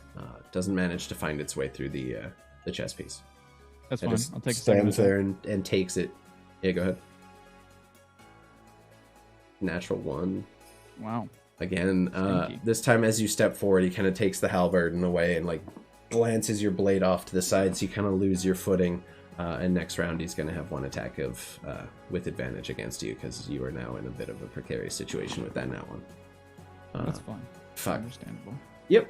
It's this guy. Just like I try to, if you like, I'm not going to have people just drop their weapons on every nat one because it's not a smart way to run it. But like, I feel like losing your posture and having someone have disadvantage or advantage versus stuff. Fair enough. That'll be your turn, correct? Do you want to will move be it. unnamed intern at all? Yeah, I can move him into the tent, right? So, like, say, Yeah, you right could there. put him there, yeah, and that would just leave the door for Mantuka. So the three of you are all just kind of trying to crowd and attack through the door. It's gonna be a That's little what I was tricky at a thinking. certain point, but Wait, can I move it behind him then? Like, in yeah, this if you want back to corner of try to the- loop all around, yeah, absolutely. Yeah, I'll do that then. Mantuka loves Eiffel Towers. I bet you do. I bet Mantuka loves getting Oh, Eiffel yeah, I do too. Towered. Let's Eiffel Tower some bitches later. Oh, well, jeez. I can't actually move him. Really. Oh shit, you We'll can't. talk to your That's me. magical steed. Yeah, so he's kind of in the back of the tent now, just like tucked in. He just auto snapped to there. So we're counting him in as in the tent. That's fine. Would you prefer a dog, a horse, or a camel? Oh my god. Next up, we have Gregory Hashtag hanging out autofill. in his little tree. What do you want to do? You see your team now just like congregating around this individual and moving around him, encircling the tent where he now stands. What do you want to do? Seems like they've got that covered now. And I look over towards the north there to see Stan. And I'm like, Just laying prone in the tent. As you see two archers just looking down at him and trying to like line up a couple shots, it seems. Okay. Shit. And I'm also gonna- in shitty shape. 10 feet. I'm about 10 feet high right now, eh? In a tree. Yeah, probably about 10. I'd say about 15 feet up. 15, beautiful. So I can go. You do see Stanislav is looking rough, and Yeah. it seems like this assassin type individual is attacking him with lethal intent. So I Very kind lethal of intent. shimmy down the tree like a little spider monkey and then run 15 feet. And then I'm gonna go ahead and cast with my bonus action Misty Step. That's gonna send me another 30 feet. Yeah. 30 feet there. So, whoop, whoop, whoop. And then with my action, I turn into a goddamn crocodile. Oh my god. Sick! We got crocodile. Just- Hold up. Just scales, There's- just like popping out like little knives okay. all over my body. Real quick. And Does then crocodile you just crawl have... into the pond and swim away? You can do creatures with swim speed at your level, right? Because crocodiles have a swim speed. I know I got fucked on that when I played my druid so many times. I'm like, I'm an ocean druid. I want to turn into a fish. And they're like, you can't. I'm like, but I want to be a fish. I want to be a fish. Okay. No, so, I think it's level 4 that jumps up. word, whatever. Yeah, but what is your roll At, speed at as this a point, fish? there's nowhere for you can like swim effectively anyway, so I really don't care. Rule of cool. As you jump out of the tree and scurry your way, you just snap your fingers and misty step, and then using your action, finally you begin to morph and switch as you put the mask on. This time, going down onto all fours as your arms kind of bend and shrink. And scales begin to form over your body, and teeth begin to fill your mouth as it elongates. And you all see in the middle of the spot, in the middle of the clearing, a crocodile where Gregory once stood. I love that. Just I love it. snapping a lot, kind of Okay. like a hungry hippo. Yeah, absolutely. Hungry. Wow. Okay. Hungry Love it. Hippos and Rock'em Sock'em Robots in the same battle. 90s kids! Woo! The archer in the tree is gonna look over to like the assassin. You got this? And she just nods, kind of solemnly. And then the archer's gonna look at the giant crocodile that has just appeared in front of it and fire 2 shots directly at you immediately. This is 16. I'm not sure. Does that hit a crocodile? 16, yeah. Okay, so the first one hits for 5 points piercing damage to the crocodile. Second one's only a 10. I don't believe that hits. I don't. That actually. did not. Okay, so the first arrow manages to sink in just kind of between like the shoulder blades of the croc. The next one just bounces off the skull, which is proven too thick for that longbow to shoot through effectively at this point. That will be that guy's turn, I believe. It's both arrows, and we are now up to the assassin, who is now looking down at the tent and realizing there isn't much of a shot there.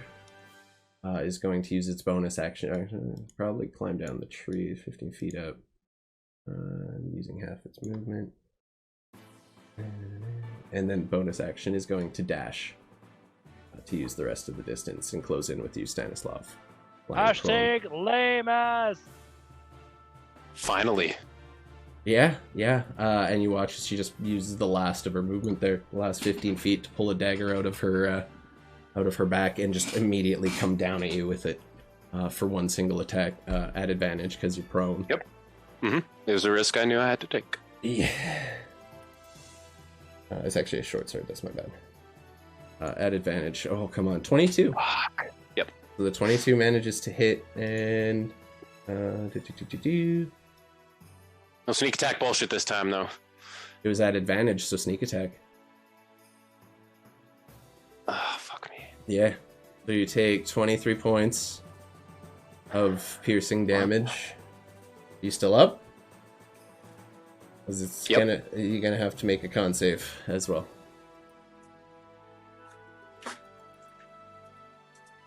Isn't JTB giving the gift of advantage 25. to the assassin? Brutal, dude. All right, so you take half damage from the poison, which is over here. I'm probably still gonna die. Probably 25. Oh, I rolled decent. So half. It's 14 because we round up. Nope. Yeah, no, I'm down. 13 because we round Doesn't up. matter. I had 4 HP. Okay. So you all watch as this assassin just walks over to Stanislav and immediately just plunges the dagger into him, and you see the light just leave his eyes as he once again falls unconscious from the blow, and now the rogue is looking down at him, seemingly with no intention of stopping. It's a very murderous So they can look. use their poison with any weapon? They poisoned all their weapons before the fight. This is the first time she attacked with the dagger. Yep. Yeah, no, that's but fair. the assassin in the book, which I based the custom character on, literally gets poison on every attack. Yeah. Huh. Sorry. So she's just standing over Stanislav at this point, getting ready to finish that. However, Stanislav, you're up. I need you to make a death save for me, please. Thumbs down me. You succeed. Okay, so you do get one more successful death save, so that's good. Currently not doing all that bad. 2 more to go. Mantuka, you see these events unfold. The assassin seemingly having taken out your comrade, and one individual just in the tent. So the individual in the tent is still alive and or kicking. Yeah, Very much. very much so. Barely taking any hits at all. If I any. want I to don't very think. much so attack him. It's Okay, go ahead. them. All right. Are we recklessing? I'm going to recklessly attack. Okay. So fuck me.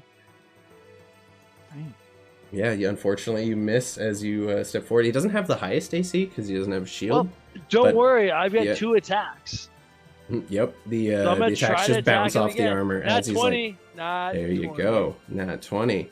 Go ahead and roll the damage on that. That is Oh, that is full demo. killer. Well, Full 16, so 18. Jesus Christ. How are we using crits? Are we doing exploding It's dice? 24 No, plus 4. we're just doubling the dice, so 24 plus 4 Okay. is 28 total slashing damage on that crit. Nice. Boom. He takes the hit. He's not looking... He's still not quite bloodied, but he's, like, taking a couple now. His HP's starting to get low. He's starting to, like, look around and consider maybe things for exit. He tries to, like, look around the tent to see what's going on over there, just barely getting a sight around Mr. Maker. Yeah. That your turn?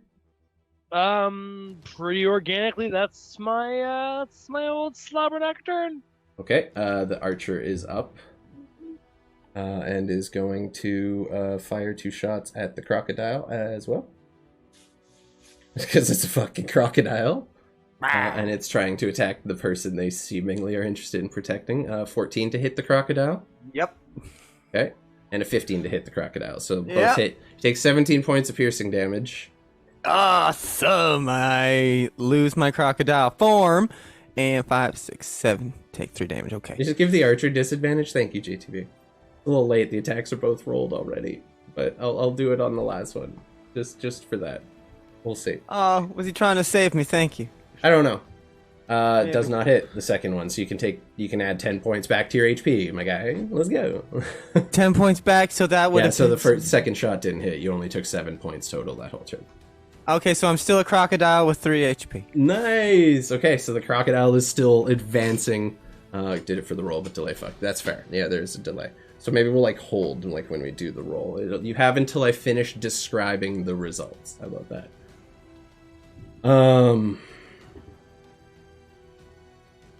Yeah. This guy, leader, is up using his last. He has 1 spell left. He's gonna scoot over here. I mean, still has some first levels left, but he's gonna scoot over 1 spot so he can get a clear line of sight up there. And you all watch as he just immediately clenches his hand. You see a mist begin to swirl out around it, and he, very similar to Gregory, disappears. And if my math is correct on this, yes, it is. And move right to here. And he just goes and like immediately impedes Gregory's progress. And he's going to take a halberd attack against you. These guys seemingly have a bit of a goal here. 17 to hit the crocodile. I believe that will definitely do it. D10 plus 4. You take 11 points of slashing damage. So 3 to the croc. And 8 to you as this individual just with the halberd crushes it down on your crocodile form, splitting the skull open, and you kind of just reform from that. And you are essentially on your hands and knees almost. Just in. You're not quite prone. I'm not going to be that mean to you, but you're just now standing, and this very large Spider-Man crouching. hobgoblin is looking up, looking down at you with very murderous intent in their eye. Next up, Mr. Maker. Things are starting to look pretty grim. Mm-hmm. What do you want to do? I get that. Hold on a sec. Let's see. Oh.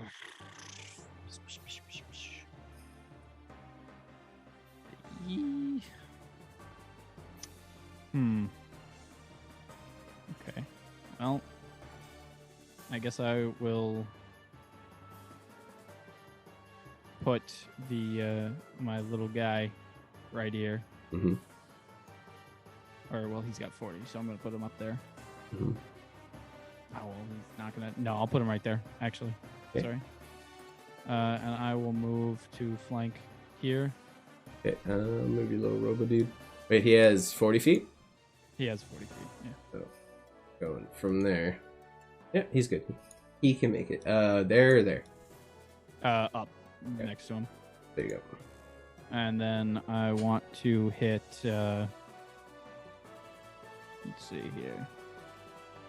I guess I'll just fucking force empowered rend, smack him with my palm again. As it kind of hits the armor. 23 definitely gets through, though, and it's just pure bludgeoning damage as it like reverberates into the chest plate. Almost like a 1-inch punch, but it's just a flat hand, and you see the chest reverberating. So yeah, no, he takes 6 points of damage. He's taking some wear and tear now. He's definitely bloodied. You gather that Misty Step was his last-ditch effort to try and prevent you all from getting close enough to rescue your friend. But He's definitely not looking. He's okay. He's just rough. What are you gonna go in with the green flame blade? I take it. I gotta. When all else fails, green flame bladed out. There we go. That's pretty nice. Yeah, that's pretty good. That's pretty good. Swing with that. Oh, Swing. Oh, I also should swing with fucking advantage. I forgot. yep. Also, I forgot that he has Polar Master and has a reaction to hit someone who comes into his attack range. So he might do. I missed it. If I missed it when it happened, I'm not gonna let myself do it. All right. Well, then he did. Yeah, you see what he did damage-wise. Yeah, no, I that can't do definitely that math as right now. it's the second number, right? I To- believe so. Yeah, Should be. 21 and 10. And, okay, shit. All right, he's like now. Wait, hold on. He has the halberd like planted into the soil, and he's like leaning on it, trying to like No, get it's the first together one. whatever First last seven. little bit. Okay, cool. Whatever last little bit of fight. He's like on death's door. There's blood pouring out of several wounds that you figured would have cauterized a little bit with the fire, but like it's just spreading now and burning. You see the armor by where the blade went in is heated up to almost a point of like a heat metal level where it's like almost red, like it's starting to glow a little bit. Damn. Shit. Okay. Yeah, I that's smack him again. Oh, that does not hit. No. Unfortunately. Yeah, you got hit pretty high to hit him. It's 16, I believe, but still. As you hit, and then it just bing bounces off the armor. He kind of looks down. And he looks at you with a steel resolve that is very common to the hobgoblin folk. He's very willing to die instead of losing and facing dishonor. Sure. Yep, they don't fuck around. That will be all for you, correct? Yes. it Okay. will be. All right. Next up, we're going to have Gregory. What do you want to do? Thanks, Mr. Maker. And I immediately just snap my fingers and Misty Step. I love it. Right. Now, if I can go like right about there, or could I like kind of circle around to about here and then go right on top of Stan? Yeah, technically you can walk at an angle. You'd be a little bit of a tight squeeze, but yes, you could.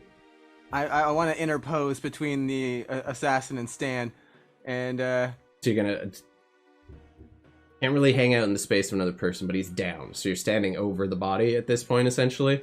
yes, sir. Okay. I guess you know what? I'll allow it. Step on me, because- Daddy. I thought because it's prone. You could. That was real big. Scissor me, daddy. Yeah, I'm oh a my 6'4" tiefling, and Yeah. he is a little boy. tiny boy, but I'll allow it. You're essentially standing like you have 1 foot on Stanislav's chest at this point. Which is perfect, because That's how they do you it. just a demon. Demons! I just stand with, leave my friend alone. And from the box, without me even touching it, just a couple of little claws are coming out with my foot touching them. And I'm gonna cast Cure Wounds at level 3. Okay. As you say that, and she just leans in. Maybe your friend shouldn't take things that don't belong to him from men more powerful. She just, like, you see, well, under the mask, she's wearing what would pretty much look like a grin, curling up a little bit. Oh shit! The moment of realization is so. You bitch! You bitch! Fuck you! I'm so gonna kill your head. I just look back at poor Stan and look back at him. I don't care what he did. He's my friend now, and that's all that matters. And I'm going to go ahead and pump Tibet. Where did Cure Wounds go? There it is. You're lucky I He's don't a have lot. counter He's a spell lot. because I would He's a be lot. fucking 21. using it right now. Oh, let's go. Let's get 20. And I'm just going to, kind of take a just half step forward and standing and just kind of doing the big tough guy, but I'm a little kid. And I'm just, fuck you! That's fair. Wow. Okay, it's a little aggressive. That's all I could. And with the worst voice crack you've ever heard, you can hear it through the thunder. Just, fuck you! Aw, that's cute. Okay. I love it. I love it. You're just defending Daddy Stanislav. It's beautiful. That's really nice. Yeah, you're just standing there with like one foot on Stanislav's chest, trying to heal him and like get this assassin to not pay attention. But like, even with you standing right there, she is like one-tracked minded onto Stanislav. Like, she barely paid you any notice at all. Yeah. Just being an asshole. Yeah, they do that. My poor Deadpool is all fucked up. However, the archer up here is now up, and Gregory, seeing you standing in the door of the tent, has a pretty damn clear shot on you. Respects what you're doing, but he's gonna just turn and fire 2 arrows straight at you. I'm sorry. They have a goal. That's a natural 1. So at this point, that's the second natural 1 he's rolled. With that, he fires, and the bowstring just snaps, finally giving way. Oh. It doesn't even snap, it just becomes so taut, like from the rain and just moisture got into it. It is no longer an effective bowstring from the time he's had it, and the arrow just flops dead to the floor, and does not have a second longbow. Yeah. Maybe you should have prepared, idiot. Wah, wah, wah, wah. Stay ready, ain't gotta get ready. Wow, okay, that's fair. Yeah, he doesn't really have a whole lot else going for it. I mean, I suppose? Well, I don't know. His mom says he's a really good cook. Throw your dagger. Alright. He knows there's a goal, he's been paid for a specific thing, and he's gonna see it through. Dealing with you first. He doesn't have any more. He has 1 shot. Take your chance to blow. It's the movement to the end of the tree. Okay, he can do that. Using half movement to draw the scimitar, you see him just run towards the end of the branch and leap into the air. He's gonna make an acrobatics check to see if he can land an attack on you while flying through the air. This is gonna be a pretty high DC. Let's find out.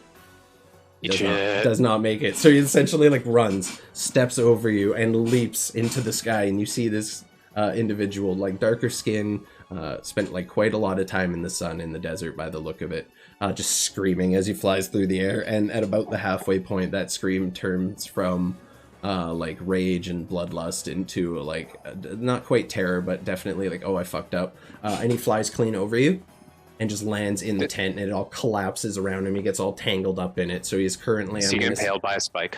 No, he's not. It's not that strong of a tent. But he's now currently, I'm going to say, for like until he frees himself, he is considered like restrained for the turn, because he is just bundled up in this broken ass tent now. But the tent is no longer providing cover from the other archers. Just that's fine. Something to be aware of. And this dude is just like over here now. He should be he's gonna be right on the middle of it. Okay.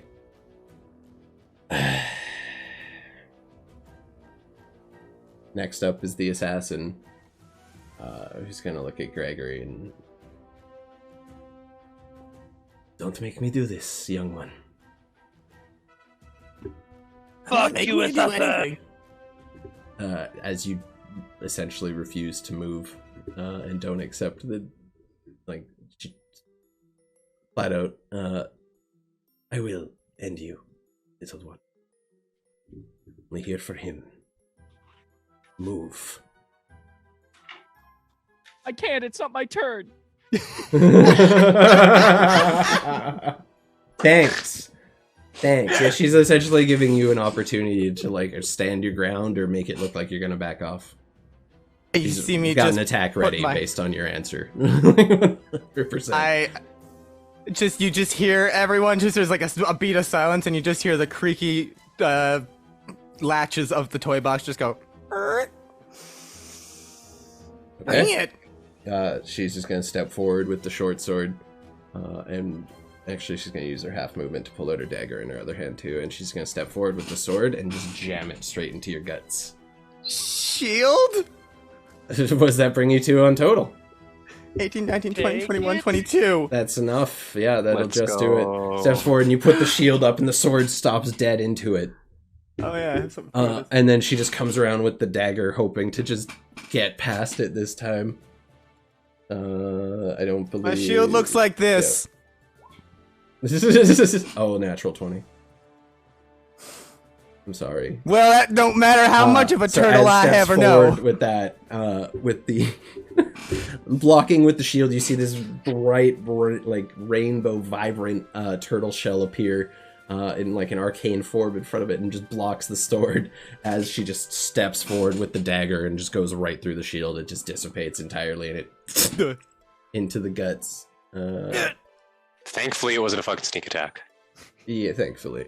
So you take 6 points of piercing damage. Oh wait, hold up. I rolled a 2 plus 4. So you take 4 plus 4 is 8. You take 8 points of piercing damage. I need you to make me a Constitution saving throw, please.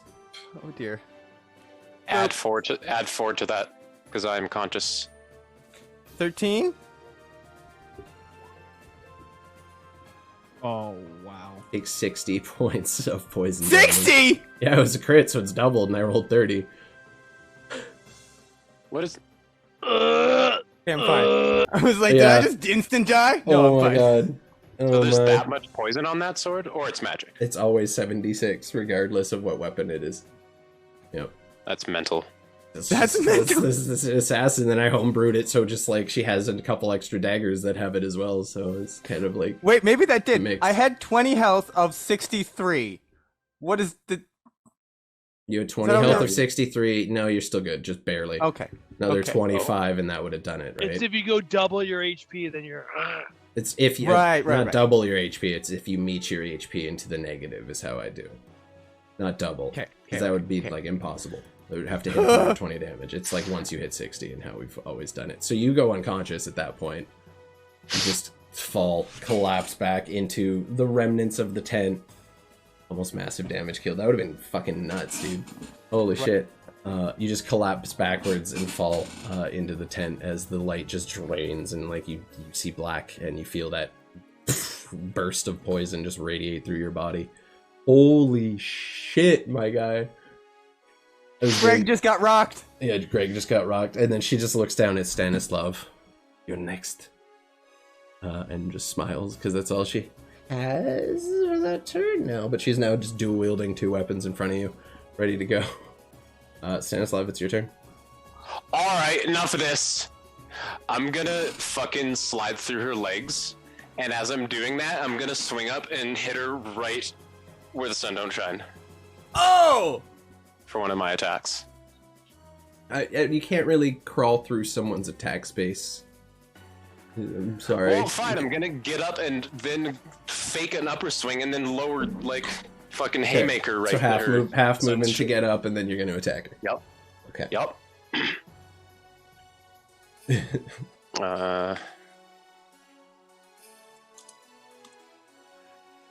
That was a 20. That is a 20, definitely hits. Cool. First level divine smite. Yeah, I figured. Wait. Wait. Wait. No first level divine smite. Just hit. Just hitting. Okay, fair enough. Yes, I'm low on spell slots. So that is 10 points of damage. And then second plus- attack. So it's 10 points with the smite? No, there's no smite. Okay, so just 10 points. Yeah. All right, Yeah. yeah, still looking decent. Definitely took the first hit of the combat now, and is. Fuck, 14. Yeah, unfortunately, is not gonna. Oh, actually, it does. Just Ooh, okay. barely do it. Yeah, you hit her armor class. She's not wearing very fancy armor.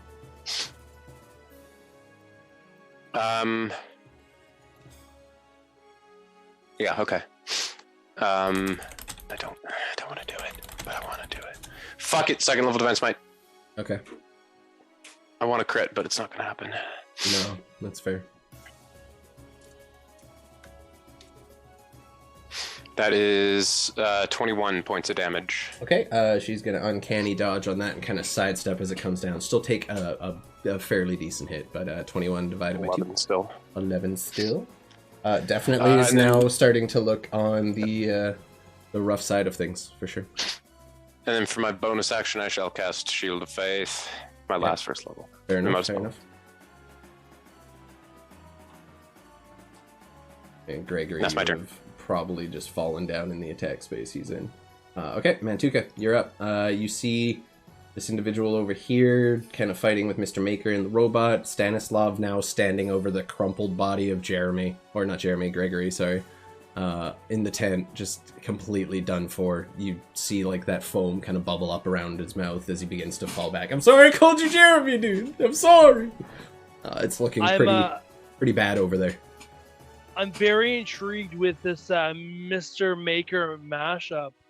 And while it is dealing with Mr. Maker, I would like to gore it from the side. Okay. It is going to make an attack of opportunity as you enter his range, because he has Polearm Master, just like you. Yeah. Is it when you enter, or is it when you exit? No, with Polearm Master, it's whenever they enter your 10-foot attack range with reach. You can do that too, right? Yeah, I'm just making sure the wording. Unless they teleport into it. Oh shit, we got a raid from Zombie at 13. Thank you for that shit. That's fucking awesome. Thank you so much for the raid. I appreciate you guys. We're just having pretty bloody combat that's going on a little longer than I expected. We're getting pretty close to wrapping up. Sorry, Hell's Corp. I apologize, buddy.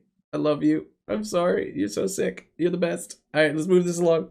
Thank you for the raid. I appreciate you. I'm trying to be a good friend and failing. Yeah, so I'm once you get your attack of opportunity, I'm gonna make my one of two attacks at it. Or sorry, my gore attack, and then my second attack will be my great axe. Go for it. So the halberd's gonna come at you. 21 to hit. Yeah, 21 hits. That's 8 with my horn, so I assume that misses. That does miss, definitely. That's also a nat 1 with your horns. Yeah, well, I assume I can't lose my horns because they're attached to my skulls. Running in, he probably wouldn't have been. On the attack, he would have been. He does hit you with the polearm, and you take 12 points of slashing damage from it. 12 points of slashing. Indeed. I don't like that. I don't like that at all. I really I'm hate raging, it, so I'll take 6. Okay. So, and now I will take my great axe attack at Yep, absolutely. And you're at advantage on that one for sure. Sweet. That's good. You're gonna need it. You're gonna need it. Oh, fuck. He's now just aware of you, puts the halberd up behind it, and just catches your axe blade in the haft of it, and just flicks it away. Yeah, but I'm there. You're there, and I'm square, hombre. Next up, we have the archer, who is going to look down at Stanislav, now threatening the assassin, and take 2 shots at you. Longbow. It's 13, that misses. 21. That is my AC. Okay, so that hits. You take 6 points of piercing damage. That's it. A little squishy hit. But still, the damage is beginning to pile up, and even despite the cure wounds and everything you felt, your body has taken a fucking beating this round of combat. I've been unconscious twice. Yeah, you're just definitely having a rough time. Yeah. That will be his turn, however. Next up is going to be this individual who... Douche nozzle McFuckface? Sure, that's one way to call it. He's trying to make sure that the assassin can do her job. That's the thing. So he's going to risk the attack of opportunity from Mantuka to move over here and position himself in between and trust that they can deal with you accordingly. He is going to take attacks at you, Mr. Maker, however. Okay. Do I get my attack of opportunity? You do. Go ahead. Yeah. He left your 10 feet. Oh, he's gonna get it emotionally. With the way you've been rolling today. 19, that does... Stuck it, Trebek! Right? Hold up. Hold up. What did you hit on him? 19? Yes. He's going to use one of his first level spells as he's walking away from you, and you come down with your reaction. He's going to see it coming and react himself and throw up a shield, and the halberd is just going to... or the axe is just going to hit it.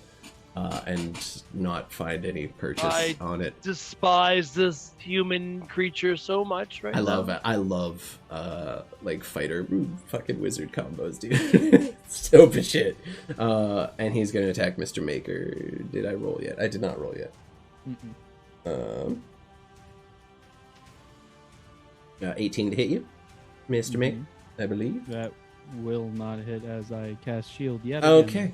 He brings the halberd around on you once again. Actually, he has 10 feet of range too, so he's actually just going to go stand up and actually flank with Stanislav, but still back-to-back attacking there. Wait, then don't I get an attack of opportunity? You would as well, yes. Absolutely. He does hit you for 11 or no points because you cast shield, fucker. He does have another attack though. So as you make your attack of opportunity, he makes his first attack as he's kind of stepping back, and then he follows it up with a second one. 12 is not going to do it, unfortunately. That's all right. He'll make another attack at you for 20, which also doesn't Does hit not because hit. shield is up. And he's just gonna, like, he's got the pole arm out. He's ready to just hold you all off as he needs to. Mr. Maker, it is your turn. Okay. I will move to flank with Stanislav there. Okay, we got a fucking flank train going. We got the archer And- flanking Gregory, flanking the.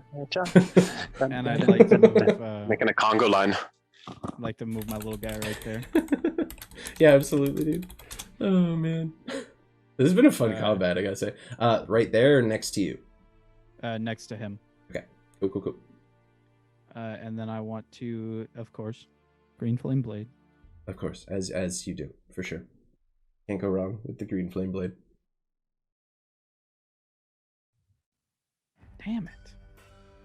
That is unfortunately a miss as you just Wait, try to run forward. Yeah, that... Yeah, you're at advantage because you're flanking with Stanislav, technically. Oh, right, yeah. Yep. Shout out. Oh, Same fucking... Fucking I roll. rolled 3 12s in a row. What the that's fuck? that's happened a few times actually tonight. We've rolled same things. That was 23. Does hit.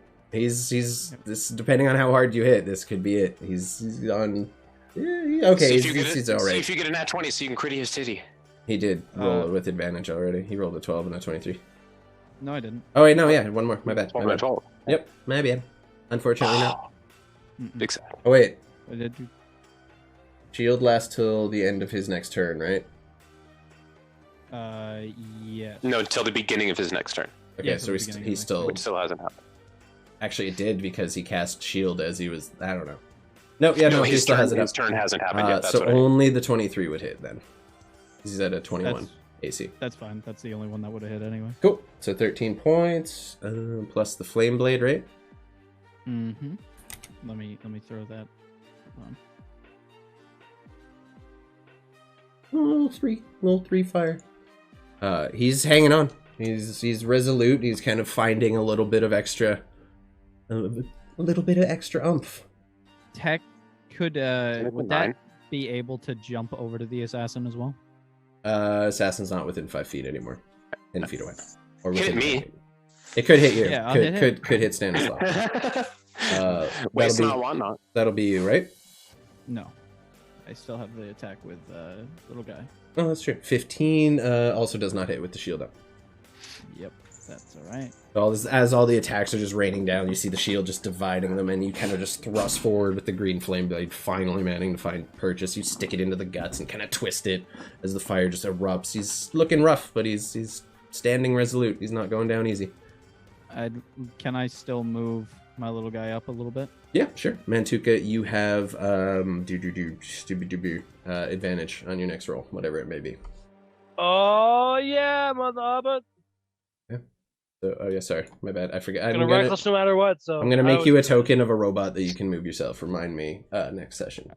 I'll do my best. Yeah, cool. So we're on to Gregory now. What do you got? Death save. Let's go. Oh, that's one fail. So you take one failed death save, and that will last until your next long rest. Keep in mind, if you get brought back up and then take another death save, that carries over. Shit. Really? Yeah, that's how I do it. I explained that at the beginning of the campaign too. It's always daily, because like death saves is like an exact reaction to how well your body prevents dying. I don't feel like those come back on a short rest.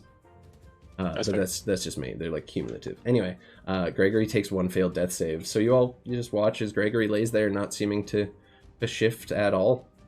Next up, we have the archer, who is going to use his whole action to just free himself from the tent.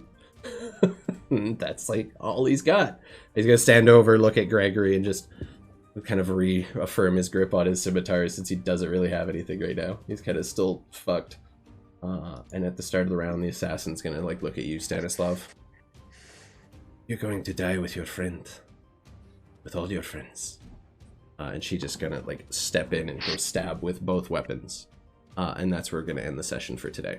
As I told us, we keep it short because he's feeling sick, and we're already past. You're all gonna die. So we're gonna end it on a cliff hanger. Next fucking game, we're gonna come back, and these two attacks are gonna happen, and we'll see what happens. What's everyone's total HP right now, just so I know? 15. 15, 22, 0. Yeah, Gregory's out.